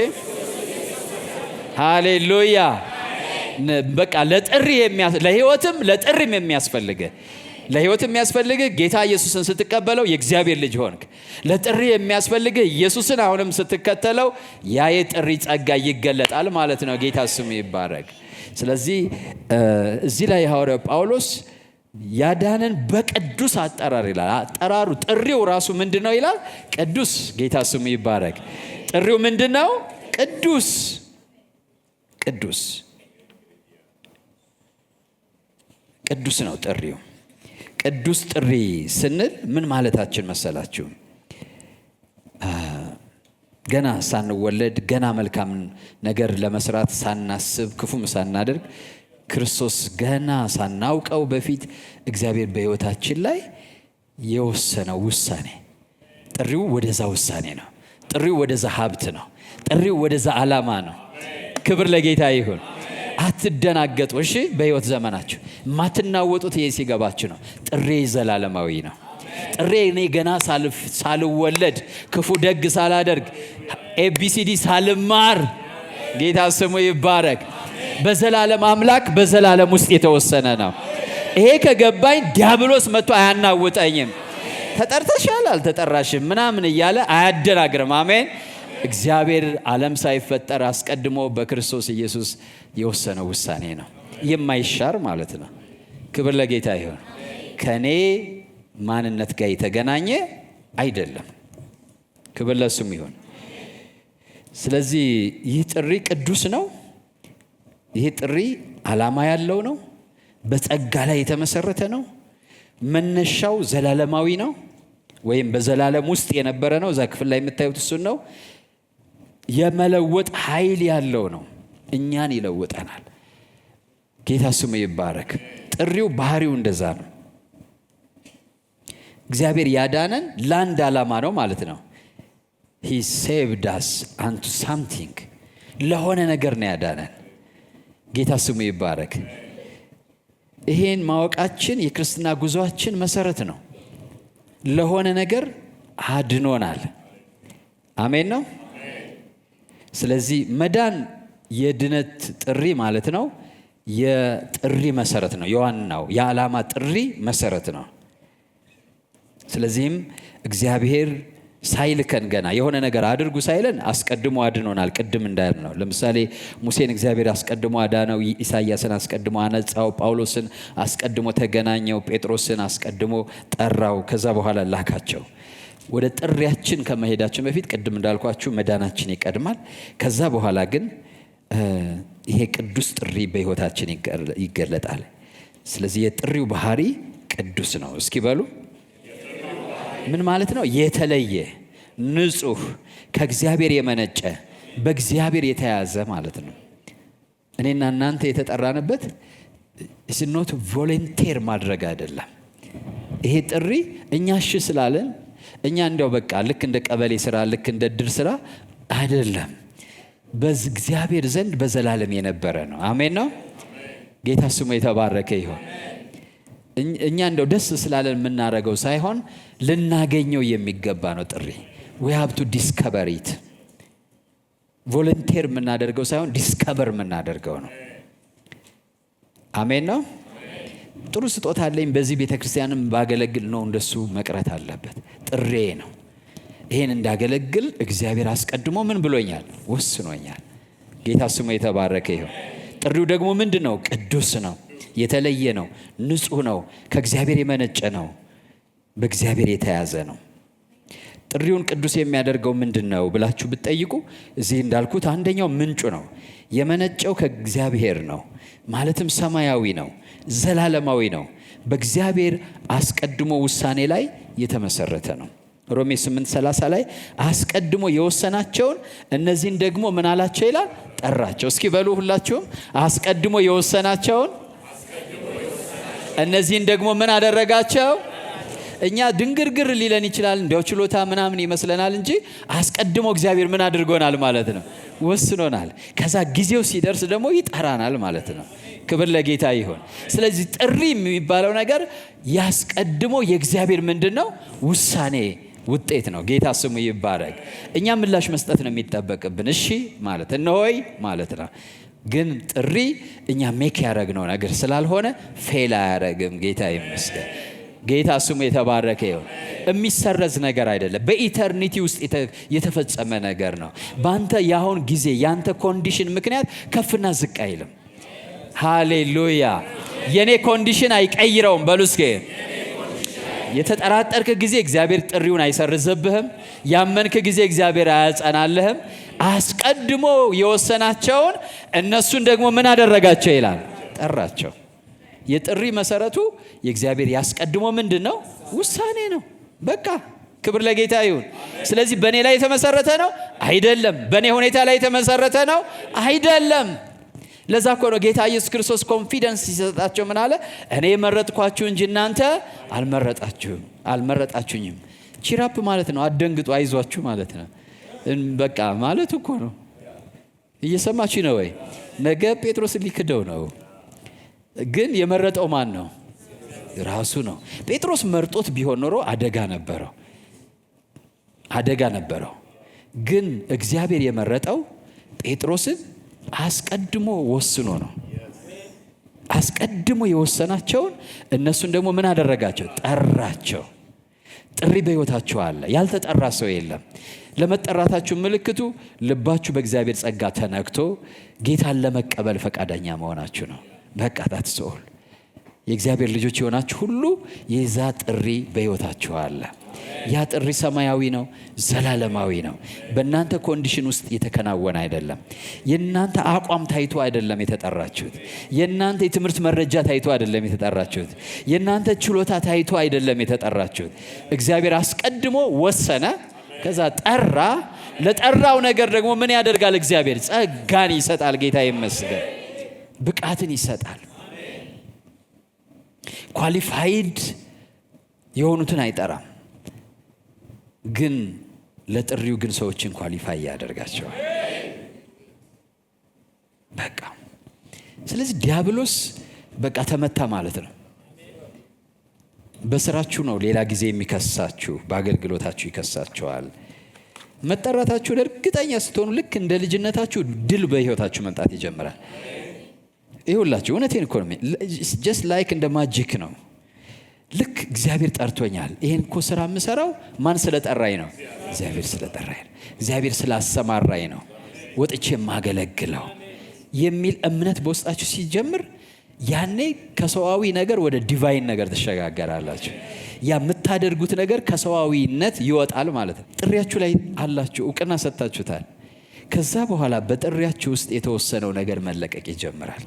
ችሎታ ከእናንተ ዘንድ ይለቀቃል። ብቃት፣ ጥበብ፣ ማስተዋል እግዚአብሔር በእናንተ ላይ ይጨምራል። ሁለተኛ የምትሰሩት ነገር ላይ ደግሞ እግዚአብሔር በረከትን ያበዛል፣ ፍሬን ያበዛል። አሜን ነው። በቃ እኔ እኮ አሁን ማገለግለው እኔ ስለሆንኩ ሳይሆን እግዚአብሔር አስቀድሞ ምን ስላለኝ ነው? ስለወሰነኝ። እና ስለጠራኝ ይህ ስራ የኔ አይደለም፣ የእግዚአብሔር ውሳኔ ነው። ይህ አገልግሎት የኔ አይደለም፣ የእግዚአብሔር ነው ማለት ስትጀምሩ ለእግዚአብሔር ስፍራ ሰጣችሁት ማለት ነው። ለጸጋው ስፍራ ሰጣችሁት ማለት ነው። አሁን ከራሳችሁ ችሎታ ወጣችሁ ማለት ነው። ወደ ጥሪያችሁ፣ ወደ ዘላለሙ ሐሳብ አስገባችሁት። አገልግሎታችሁን፣ ስራችሁን አስገባችሁት ማለት ነው። ከዛ በዘላለም ውስጥ ኦፕሬት ማድረግ ዳይሜንሽን ቀየራችሁ እኮ ማለት ነው። ክብር ለጌታ ይሁን። ከዛ በኋላ ኢምፓክት በህይወታችሁ ማምጣት ይጀምራል። በቃ አገልግሎታችሁ፣ ስራችሁ፣ ጥሪያችሁ ሁሉ ለውጥ ማምጣት ይጀምራል። ለምን? ያ ጥሪ በእናንተ ብቃት የሚደረግ ነገር አይደለም፣ በእግዚአብሔር ብቃት የሚከናወን ነገር ነው። ጌታ ስሙ የተባረከ ይሁን። ስለዚህ ከዘላለም ዘመናት በፊት የነበረ ጥሪ ነው። ጥሪው ዘላለማዊ ነው። የእናንተ ጥሪ ከፍጥረት በፊት የነበረ ነው። ገና አዳም ሳይፈጠር፣ ውድቀት ሳይመጣ፣ ወይም ቤተክርስቲያን የቤተክርስቲያን ዘመን ሳይጀመር በፊት በእግዚአብሔር እቅድ ውስጥ ነበራችሁ። የእግዚአብሔር ጥሪ ለውድቀታችሁ ምላሽ የሚሰጥ ሁለተኛ አማራጭ ፕላን ቢ አይደለም። የእግዚአብሔር ጥሪ በሉ እስኪ። ለውድቀት ምላሽ የሚሰጥ ፕላን ቢ አይደለም። የሆነ ችግር ሲያጋጥም አልተጠራችሁም። አስቀድሞ ውድቀት የሚባል ሳይኖር፣ ስህተት የሚባል ሳይኖር እግዚአብሔር አስቀድሞ ምን አድርጎናል? ወስኖናል። ስለዚህ ለዛ ነው ኤፌሶን ምዕራፍ 2 ቁጥር 10 ላይ ዓለም ሳይፈጠር የተዘጋጀው መልካሙን ስራ ለማድረግ በክርስቶስ ተፈጠርን የሚለው። ዓለም ሳይፈጠር እግዚአብሔር አስቀድሞ ለእኛ ፐርፐዝ አስቀምጦልናል። ክብር ለጌታ ይሁን። ከዛ በክርስቶስ ተፈጠርን፣ ዳግመኛ ማለት ነው ተወለድን፣ ያን መልካም ስራ እናደርግ ዘንድ ማለት ነው። ጥሪ በጸጋ እንጂ በብቃት አይደለም። ጥሪ በሉ እስኪ በጸጋ እንጂ በብቃት አይደለም። ልክ መዳን በምን እንደሆነ ማለት ነው፣ በጸጋ እንደሆነ። መዳን በጸጋ ነው አይደለም? ጥሪም በምንድን ነው? በጸጋ ነው። የተጠራ ነው በእግዚአብሔር ጸጋ ነው እንጂ በብቃት አይደለም። እግዚአብሔር የጠራችሁ በቂ ጸሎት ስለጸለያችሁ፣ በቂ ጾም ስለጾማችሁ፣ አዋቂ ስለሆናችሁ ወይም ብቁ ስለነበራችሁ አይደለም። የተጠራችሁት ስለሰራችሁ ሳይሆን በጸጋ ነው። እንደምትሰሩ ተስፋ ተደርጎም ሳይሆን በጸጋ ነው። ክብር ለጌታ ይሁን። አስተዋጽኦ አድርጋችሁ ሳይሆን እንዲሁ በጸጋ ነው። ጥሪ በሉ እስኪ ሁላችሁም እንዲሁ በጸጋ ነው በሉ እስኪ። ማንም ምን አይበል ነው የሚለው? እንዳይመካ ይልና ከእናንተ ብዙዎች ባለጸጎች አልነበራችሁም፣ ብዙዎች አዋቂዎች ጠቢባን አልነበራችሁም ይላል። እግዚአብሔር ሲጠራችሁ ጠቢባን፣ አዋቂዎች፣ ብቆዎች አልነበራችሁም። ማንም ምን እንዳይል ይላል? እንዳይመካ። ስለዚህ ልክ የዳነው በእግዚአብሔር ጸጋ እንደሆነ ሁሉ የተጠራነውም በማን ጸጋ ነው? በእግዚአብሔር ጸጋ ነው። ይሄን ስናውቅ ለጸጋው ድል እንሰጠዋለን። ጸጋው ደግሞ ድል ይሰጠናል። ጸጋው ፍሬ ይሰጠናል። ሁለተኛ ፈተና ሲያጋጥመን፣ ፍሬ የማጣት ፈተና ሲያጋጥመን መታገስ አይከብደንም፣ መቋቋም አይከብደንም። ሰይጣን በሕይወታችን ሊቋቋመን አይችልም። ይህ የድል ምሰሶ ሆኖ ይጠቅማችኋል ማለት ነው። እኔ የተጠራሁት አንዳንዴ ዲስካሬጅመንት ይመጣል። ምን አይነት ብትሉ እንዲህን ዘመን አገለገልክ፣ ፍሬ የት አለ? ይሄው ደከምክ፣ ውጤት የት አለ? እንትናን እስኪ ተመልከተው ይላችኋል። የተጠራችሁት በጸጋ መሆኑን ያዘናጋችኋል። ጥሪያችሁ የጸጋ ጥሪ እንደሆነ ከገባችሁ ግን ከራሳችሁ ጋር አታገናኙትም ማለት ነው።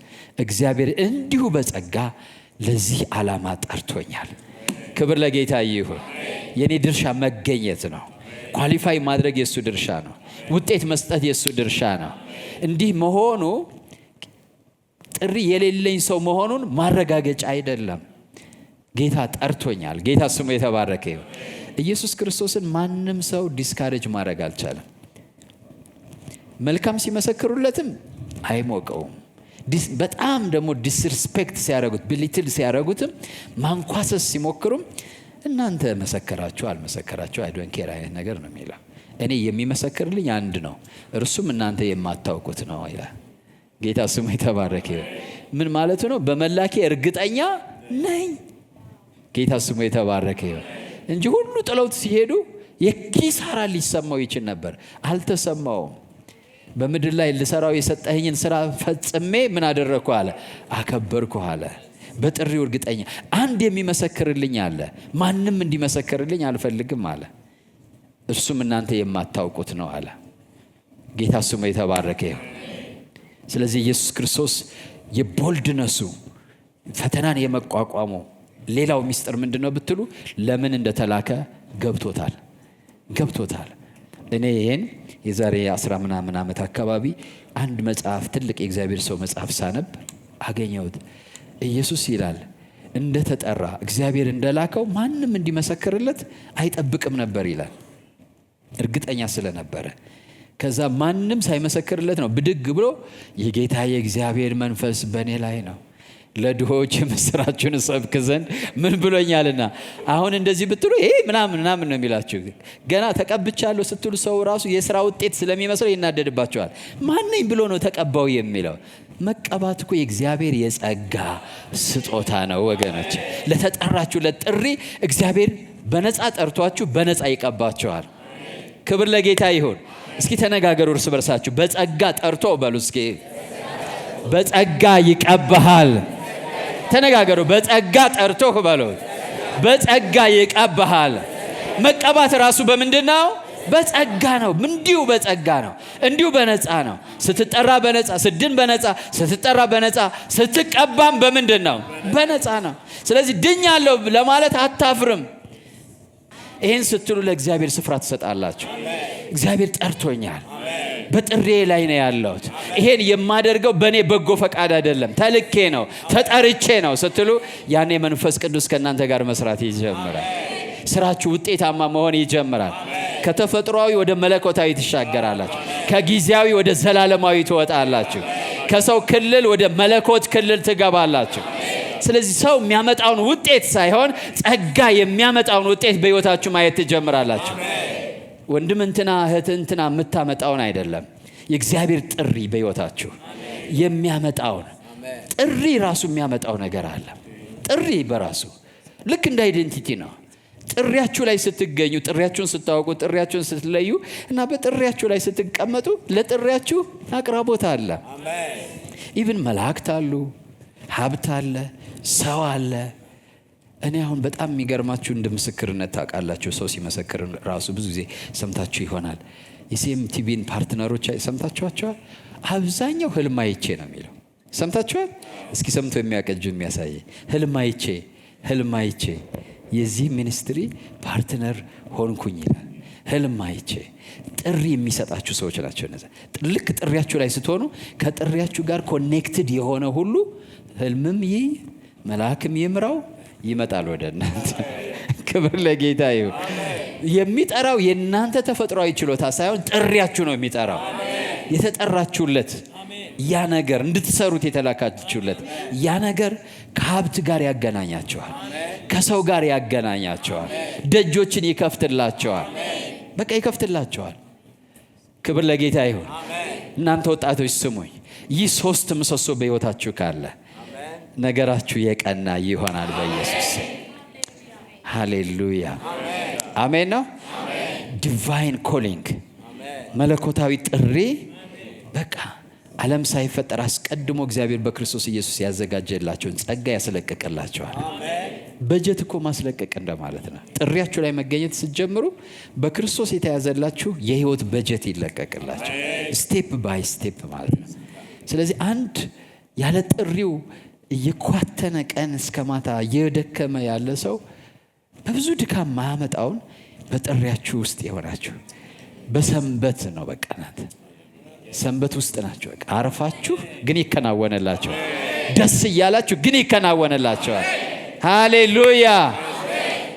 በቃ አንዳንድ ጊዜ እስክትፈሩ ድረስ እንዴ አረ እግዚአብሔር ምንድን ነው እያላችሁ እግዚአብሔር ግን ያከናውንላችኋል። ስፍራችሁ ላይ ናችሁ ያላችሁ፣ ጥሪያችሁ ላይ ነው ያላችሁ። ስለዚህ ተነጋገሩ፣ ጥሪህን አግኝ ተባባሉ። በዚህ አትቸኩሉ። እሺ በቃ ጥሪ ለማግኘት ምን ያስፈልጋል ሌላ ጊዜ እናወራለን። ግን አትቸኩሉ፣ ችግር የለውም። ራሱ ጌታን ማምለክ አንድ ጥሪ ነው። በማምለክ ቀጥሉ፣ ለሱ ታማኝ ሆናችሁ ቀጥሉ። በሂደት ደግሞ ምን እንደምትሰሩ ዓላማውን ይገልጽላችኋል። ከዛ በዛ ያን ዓላማ ስትይዙ እግዚአብሔር ጸጋን ያመጣል። እግዚአብሔር ጎደሎን ይሞላል።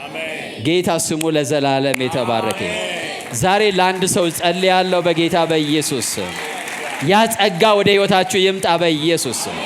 የልቦናችሁ አይኖች ይከፈቱ በኢየሱስ። እግዚአብሔር ከዘላለም ዘመናት በፊት ለናንተ ሰውሮ ያስቀመጠውን ነገር የምትረዱበት መንፈስ ወደ ሕይወታችሁ ይለቀቅ በጌታ በኢየሱስ ስም። የመጥራቱን ተስፋ ታውቁ ዘንድ እግዚአብሔር የልቦናችሁን አይኖች ያብራው በኢየሱስ ስም። ወጣቶች ናችሁ እናንተ፣ ገና ብዙ ርቀት ትሄዳላችሁ። ዛሬ ነው የሚያስፈልጋችሁ፣ ጊዜ ሳይባክን፣ ዘመን ሳይባክን በጌታ በኢየሱስ ስም ተነሱና እንጸልያለን። ሃሌሉያ ሃሌሉያ ሃሌሉያ። ጠይቁት ጌታን፣ ጌታ ሆይ የጥበብና የመገለጥ መንፈስ ስጠኝ ባሉት፣ እንዳልባዝን ባሉት፣ የባከነ ሕይወት እንዳልኖር፣ ቀኝና ግራ እንዳልል፣ በስፍራዬ እንድገኝ እግዚአብሔር ሆይ በሉት። ነቃ በሉና ጸልዩ። እግዚአብሔር ሆይ የልቦናዬን አይኖች ክፈትልኝ፣ ጥሪህን እንድረዳ አድርገኝ። ጌታ ሆይ እስክትረዱ ድረስ ጠብቁት። የእግዚአብሔር ልጆች ናችሁ። ከእርሱ ጋር ህብረት አድርጉ፣ ቀጥሉ። ጌታ ስሙ የተባረከ ይሁን። ከዛ እግዚአብሔር ደረጃ በደረጃ ወደ ያዘላችሁ ጥሪ ያመጣቸዋል። ወደ ህይወት ዓላማችሁ በዚህ ምድር ወደምትኖሩበት ምክንያት እግዚአብሔር ያመጣቸዋል። ያን ምክንያት ታገኙታላችሁ። ያ ደግሞ በጸጋ የሚሆን ነው። ልክ ህይወት በጸጋ እንደሆነ ሁሉ ጥሪም በምንድን ነው? በጸጋ ነው። ጌታ ስሙ ይባረክ። በጸጋ ወደ ጥሪያችሁ ትገባላችሁ። በጸጋ ወደ ጥሪያችሁ ትገባላችሁ። በጸጋ ወደ ጥሪያችሁ ትገባላችሁ። በጸጋ ወደ ጥሪያችሁ ትገባላችሁ። በጸጋ በኢየሱስ ስም ወደ ጥሪያችሁ ትገባላችሁ። በጸጋ በኢየሱስ ስም ወደ ጥሪያችሁ ትገባላችሁ። ወደ ጥሪያችሁ ትገባላችሁ በኢየሱስ ስም። ያን ጸጋ አሁን ተቀበሉ። በሱ ጸጋ ታገለግላላችሁ። ሰውነታችሁ ለሱ ክብር ይሆናል። ዘመናችሁ ለሱ ክብር ይሆናል። ሕይወታችሁ ለሱ ክብር ይሆናል። ጊዜያችሁ ለሱ ክብር ይሆናል። ሌባው አይሰርቀውም። ሌባው አይሰርቀውም። ሌባው አይሰርቀውም። ዘመናችሁን አይሰርቅም። ልባችሁን አይሰርቅም። ስጋችሁን አይሰርቅም። ተሰበረ ዛሬ፣ ተሰበረ ዛሬ፣ ተሰበረ ዛሬ። ሕይወትን የሚያባክን መንፈስ ተሰበረ ዛሬ፣ ተሰበረ ዛሬ። ሕይወትሽ አይባክንም። ዘመንህ አይባክንም። ጊዜ አይባክንም። ወደ ጥሪሽ ግቢ በኢየሱስ ስም። ወደ ጥሪ ግባ በኢየሱስ ስም። በጌታ በኢየሱስ ስም፣ በጌታ በኢየሱስ ስም። መጪው ዘመን ያንተ ነው። መጪው ዘመን ያንቺ ነው። አንቺ የተጠራሽበት ዘመን ነው። አንተ የተጠራህበት ዘመን ነው። አንተ ተጠርተህበታል ይሄን ዘመን። አንቺ ተጠርተሽበታል ይሄን ዘመን። አንተ ተጠርተህበታል ይሄን ዘመን። ዘመኑን እግዚአብሔር ለእናንተ ነው ያዘጋጀው። ለእናንተ የተዘጋጀ ዘመን ነው። እናንተ የተጠራችሁበት ዘመን የማንም ዘመን አይደለም። የማንም ዘመን አይደለም። ንገሱበት በኢየሱስ ስም። ግዙበት በኢየሱስ ስም። ንገሱበት በኢየሱስ ስም። ግዙበት በእውቀት በማስተዋል በልዩ ልዩ ጸጋ ግዙበት በጌታ በኢየሱስ ስም። ንገሱበት በጥሪያችሁ። ግዙበት በጥሪያችሁ። በልዩ ልዩ ጥሪዎቻችሁ ግዙ በኢየሱስ ስም። ግዙ በኢየሱስ ስም። ንገሱ በጌታ በኢየሱስ ስም። በጌታ በኢየሱስ ስም። ለዚህ ዘመን ተጠርቻለሁ። ለዚህ ዘመን ተዘጋጅቻለሁ። ለዚህ ዘመን ጠርቶኛል። በዚህ ዘመን እሰብካለሁ። በዚህ ዘመን እዘምራለሁ። በዚህ ዘመን እመራለሁ። በዚህ ዘመን እገዛለሁ። እገዛለሁ። እገዛለሁ። እገዛለሁ። እመራለሁ። ዘመኑ የኔ ነው። ዘመኑ የኔ ነው። በኢየሱስ ስም። በኢየሱስ ስም። በኢየሱስ ስም። በኢየሱስ ስም። ዘመኑን አሳልፈን አንሰጥም። ለሰይጣን አሳልፈን አንሰጥም። ለክፉዎች አሳልፈን አንሰጥም። የእናንተ ዘመን ነው። ያንተ ዘመን ነው። ያንተ ዘመን ነው። ያንቺ ዘመን ነው። ጸሎቴ ነው እግዚአብሔር ዛሬ ከዚህ ሰዓት ጀምሮ ወደ ጥሪያችሁ ያስገባችሁ። ድንገት አይደለም ወደዚህ ዘመን የተወለዳችሁት። ድንገት አይደለም ወደዚህ ዘመን የተወለዳችሁት። እግዚአብሔር አስቦ ነው ለዚህ ዘመን ያመጣችሁ። ይህ ዘመን በእናንተ እጅ ነው። ይህ ዘመን በእናንተ እጅ ነው። ለዘመኑ የሆነ ጸጋ እግዚአብሔር አዘጋጅቷል። ለዘመኑ የሆነ ጥበብ እግዚአብሔር አዘጋጅቷል። ለዘመኑ የሆነ ኃይል። በባለፈው ትውልድ ነገር አይደለም እናንተ የምትቀጥሉት። የባለፈው ትውልድ ለባለፈው ነው። እናንተ ግን ለዚህ ዘመን ናችሁ። እናንተ ለዚህ ዘመን ናችሁ። አንተ ለዚህ ዘመን ነህ። አንቺ ለዚህ ዘመን ነሽ። አንቺ ለዚህ ዘመን ነሽ። አንተ ለዚህ ዘመን ነህ። አንተ ለዚህ ዘመን ነህ። አንተ የዚህ ዘመን ሰራተኛ ነህ። ሃሌሉያ ሃሌሉያ ሃሌሉያ። ተቀበሉ በጌታ በኢየሱስ ስም። እኔ ዛሬ ጸልያለሁ። እንዲሁ መላእክትን ማየት የሆነ ሰማይ ማየት ሳይሆን ጥሪያችሁን ማየት ይሆንላችሁ። እሱ ነው የሚረባችሁ። ይሆንላችሁ በኢየሱስ ስም። ያ ጸጋ በሕይወት ላይ ይሁን በኢየሱስ ስም። በጌታ በኢየሱስ ስም። በጌታ በኢየሱስ ስም። በጌታ በኢየሱስ ስም። እያንዳንዱ ጊዜ ያለ ብክነት ያለ ብክነት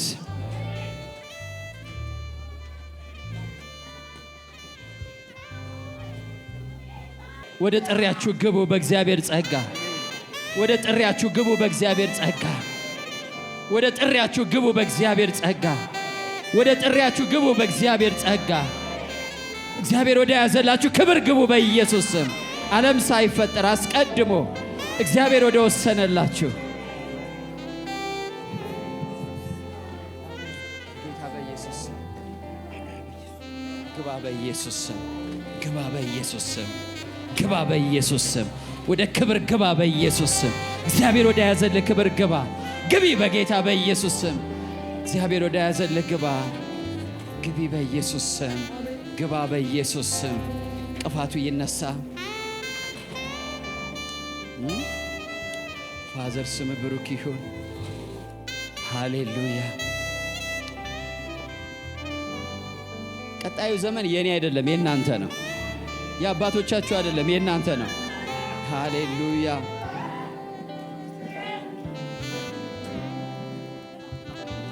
በጌታ በኢየሱስ ስም የቀጣዩ ዘመን ክብር ባንተ ላይ ይሆን። የቀጣዩ ዘመን ሕይወት ክብር በእናንተ ላይ ይሁን። በእናንተ ላይ ይሁን። በጌታ በኢየሱስ ስም በአንተ ላይ ይሁን። ለእግዚአብሔር ክብር የሚለይ ጸጋ፣ ለክብሩ የሚለይ ክብር፣ ለክብሩ የሚለይ ክብር፣ የክብር ዕቃ የሚያደርግ የክብር ዕቃ የሚያደርግ የክብር ዕቃ ሁን በኢየሱስ ስም። የክብሩ ዕቃ ሁን በኢየሱስ ስም። ክብሩ ይገለጥብህ በኢየሱስ ስም። በጌታ በኢየሱስ ስም። በጌታ በኢየሱስ ስም። የዘመኑ የክብር ዕቃ እስኪ በሉ። የዘመኑ የክብር ዕቃ እኔ ነኝ በሉ እስኪ። የክብሩ መገለጫ እኔ ነኝ። ሕዝብ እኔን ይጠብቀኛል። ትውልድ እኔን ይጠብቀኛል። ፈውስን ተሸክሜ ሄዳለሁ። ሕይወት ተሸክሜ ሄዳለሁ። ክብር ተሸክሜ ሄዳለሁ። ጸጋ ተሸክሜ ሄዳለሁ። ወደ ትውልዱ የሚሄደው እኔ ነኝ። የምገዛው እኔ ነኝ። የምመራው እኔ ነኝ። ሃሌሉያ። ዘመኑ የኔ ነው በሉ እስኪ። የዘመኑ ባላደራ ነኝ። የዘመኑ ባላደራ ነኝ። የዘመኑ ባለ ጥሪ ነኝ። የዘመኑ ባለ ጥሪ ነኝ። ተጠርቻለሁ። ለዘመኑ ተጠርቻለሁ። ለጊዜው ተጠርቻለሁ። ለዚህ ጊዜ ተጠርቻለሁ። ለዚህ ጊዜ ተጠርቻለሁ። ለዚህ ጊዜ ተጠርቻለሁ። ለዚህ ጊዜ ተጠርቻለሁ። የዚህ ጊዜ ሰው ነኝ። የዚህ ጊዜ ሰው ነኝ። የዚህ ጊዜ ሰው ነኝ። የዚህ ጊዜ ሰው ነኝ። የጊዜው ትውልድ ነኝ። የእግዚአብሔርን ክብር እሸከማለሁ። የእግዚአብሔርን ክብር እሸከማለሁ። ለዚህ ዘመን ተጠርቻለሁ። ለዚህ ዘመን ተጠርቻለሁ። ለዚህ ዘመን ተጠርቻለሁ።